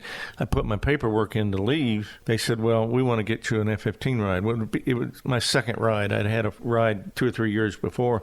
And I told him, I said, I've already got a ride. Oh, no, this is going to be special. You're going to Red Flag. And Tuna Hardy, who was a MiG killer in Vietnam, and he was part of the AIM-BAL ACE-FEL program. The Navy and Air Force guys that invented Red Flag and invented the AMRAAM missile and invented the F-15 and F-16. They sat down as a former F-4 pilots from Vietnam right after Vietnam. They all met at Nellis. It was called AIM-BAL, ACE-FEL, something like that. Why didn't we not get more kills in Vietnam? And that little corps developed. We need the F-15, we need F-16, we need the AMRAAM missile, and we need better training. We need the aggressors. And he was one of the first aggressors. So Tuna takes me in the back seat of this F-15 to Red Flag. So we're there a week. I got about 6 or 7 or 8 hours in the back seat and just beat the hell out of me. I'm in the back seat and we're dogfighting and I'm trying not to puke, and it was great fun. So being a historian was a lot of fun. And then went up to AFSOC, worked there in the history office for Herb Mason, probably the single best boss I ever had, because he tolerated my departures all the time, my disappearing to go do the reserve. But one thing it did, there I am working as a civilian around the actives, and then still a reservist. So I'm meeting all these people that I'd met in combat in Panama and Desert Storm, and had a wonderful time working different projects. And then I have a gift for heritage. So he says, look, you don't have to write so much. We're constantly being asked to do heritage events. You do the heritage stuff. And I said, okay. But you do have to do some writing. So I said, okay. And so I did some of the writing, but not that much as the other historians. But they couldn't do the heritage. They didn't have the background. They didn't have, I was reading Air Force history when I was 11 and 12 years old. And I went to England and studied it over there, 8th Air Force history and all this stuff. And I've always been reading about American aviation history. After AFSOC, I moved over to Eglin to the test wing, really to get a civilian promotion. And what I didn't realize when I did that, it opened me up to come back to AFSOC on the military side. I couldn't work at AFSOC in the headquarters building if I had a civilian job there. Once I went to Eglin and worked for the test wing, and I learned a lot about testing. It was wonderful. Great bunch of people over there. And then came back and did a lot of Eglin heritage work and kind of fell in love with the history of Eglin again. In fact, wrote my master's thesis on it, primarily World War II, which is just incredible. What happened at Eglin in World War II is incredible. And so, as it turned out, the fact that I left Hurlburt as a civilian and went to Eglin, it opened up an opportunity for me to go back to Hurlburt as the senior reservist in Air Force Special Ops Command. So I served there for 2 years in a 2-star billet. And then I was working for Mike Woolley, the lieutenant general, who's an avid sport pilot, light plane pilot. And he keeps his 46 Cessna 120 in my hangar. He's one of my hangar runners. So just say it was just wonderful. The civilian job complemented the military job. The other thing that was weird, my reserve job, I'm making more money flying 1 or 2 nights a week, 1 or 2 weekends a month, than I was working full-time as a high school teacher. And when I took the full-time job, I said, well, I'm probably going to fly less at Duke Field because I've got a full-time job. And in the summer, I was off where I could fly more. But that's not the way it worked out. What happened was I had to drive past Duke Field to go home to the airstrip, and the Duke Field pilot section figured that out. And anytime somebody canceled, I was their last hope. And so I ended up picking up all kind of flying missions that I wasn't scheduled for. So I routinely would carry my flight gear and everything so I could get that call on my way home and do it. So, yeah. That's awesome. Well, Clay, thank you again for letting me come by and get to do all this. One thing that I don't think folks realize, there's been several folks that I've been able to interview on the podcast because of you, because of connections you've made. So first off, I want to say thank you for that. Second off, I let everyone end these their way. So I want to say, like I said, thank you, number one. And number two, you got the last word. It's not about you in the world. It's about everybody else. and particularly in aviation, and particularly if you're in a crew situation, it's mentoring and taking care of your crew and your co-pilot. If you're in a fighter situation, it's taking care of your wingman, your number 2, your number 3, your number 4, and growing leaders and growing aviators. And we're trying to do that here. We're trying to grow tailwheel pilots and good sport pilots. This formation flying in antiques is other than formation and aerobatics, is the most challenging you can do.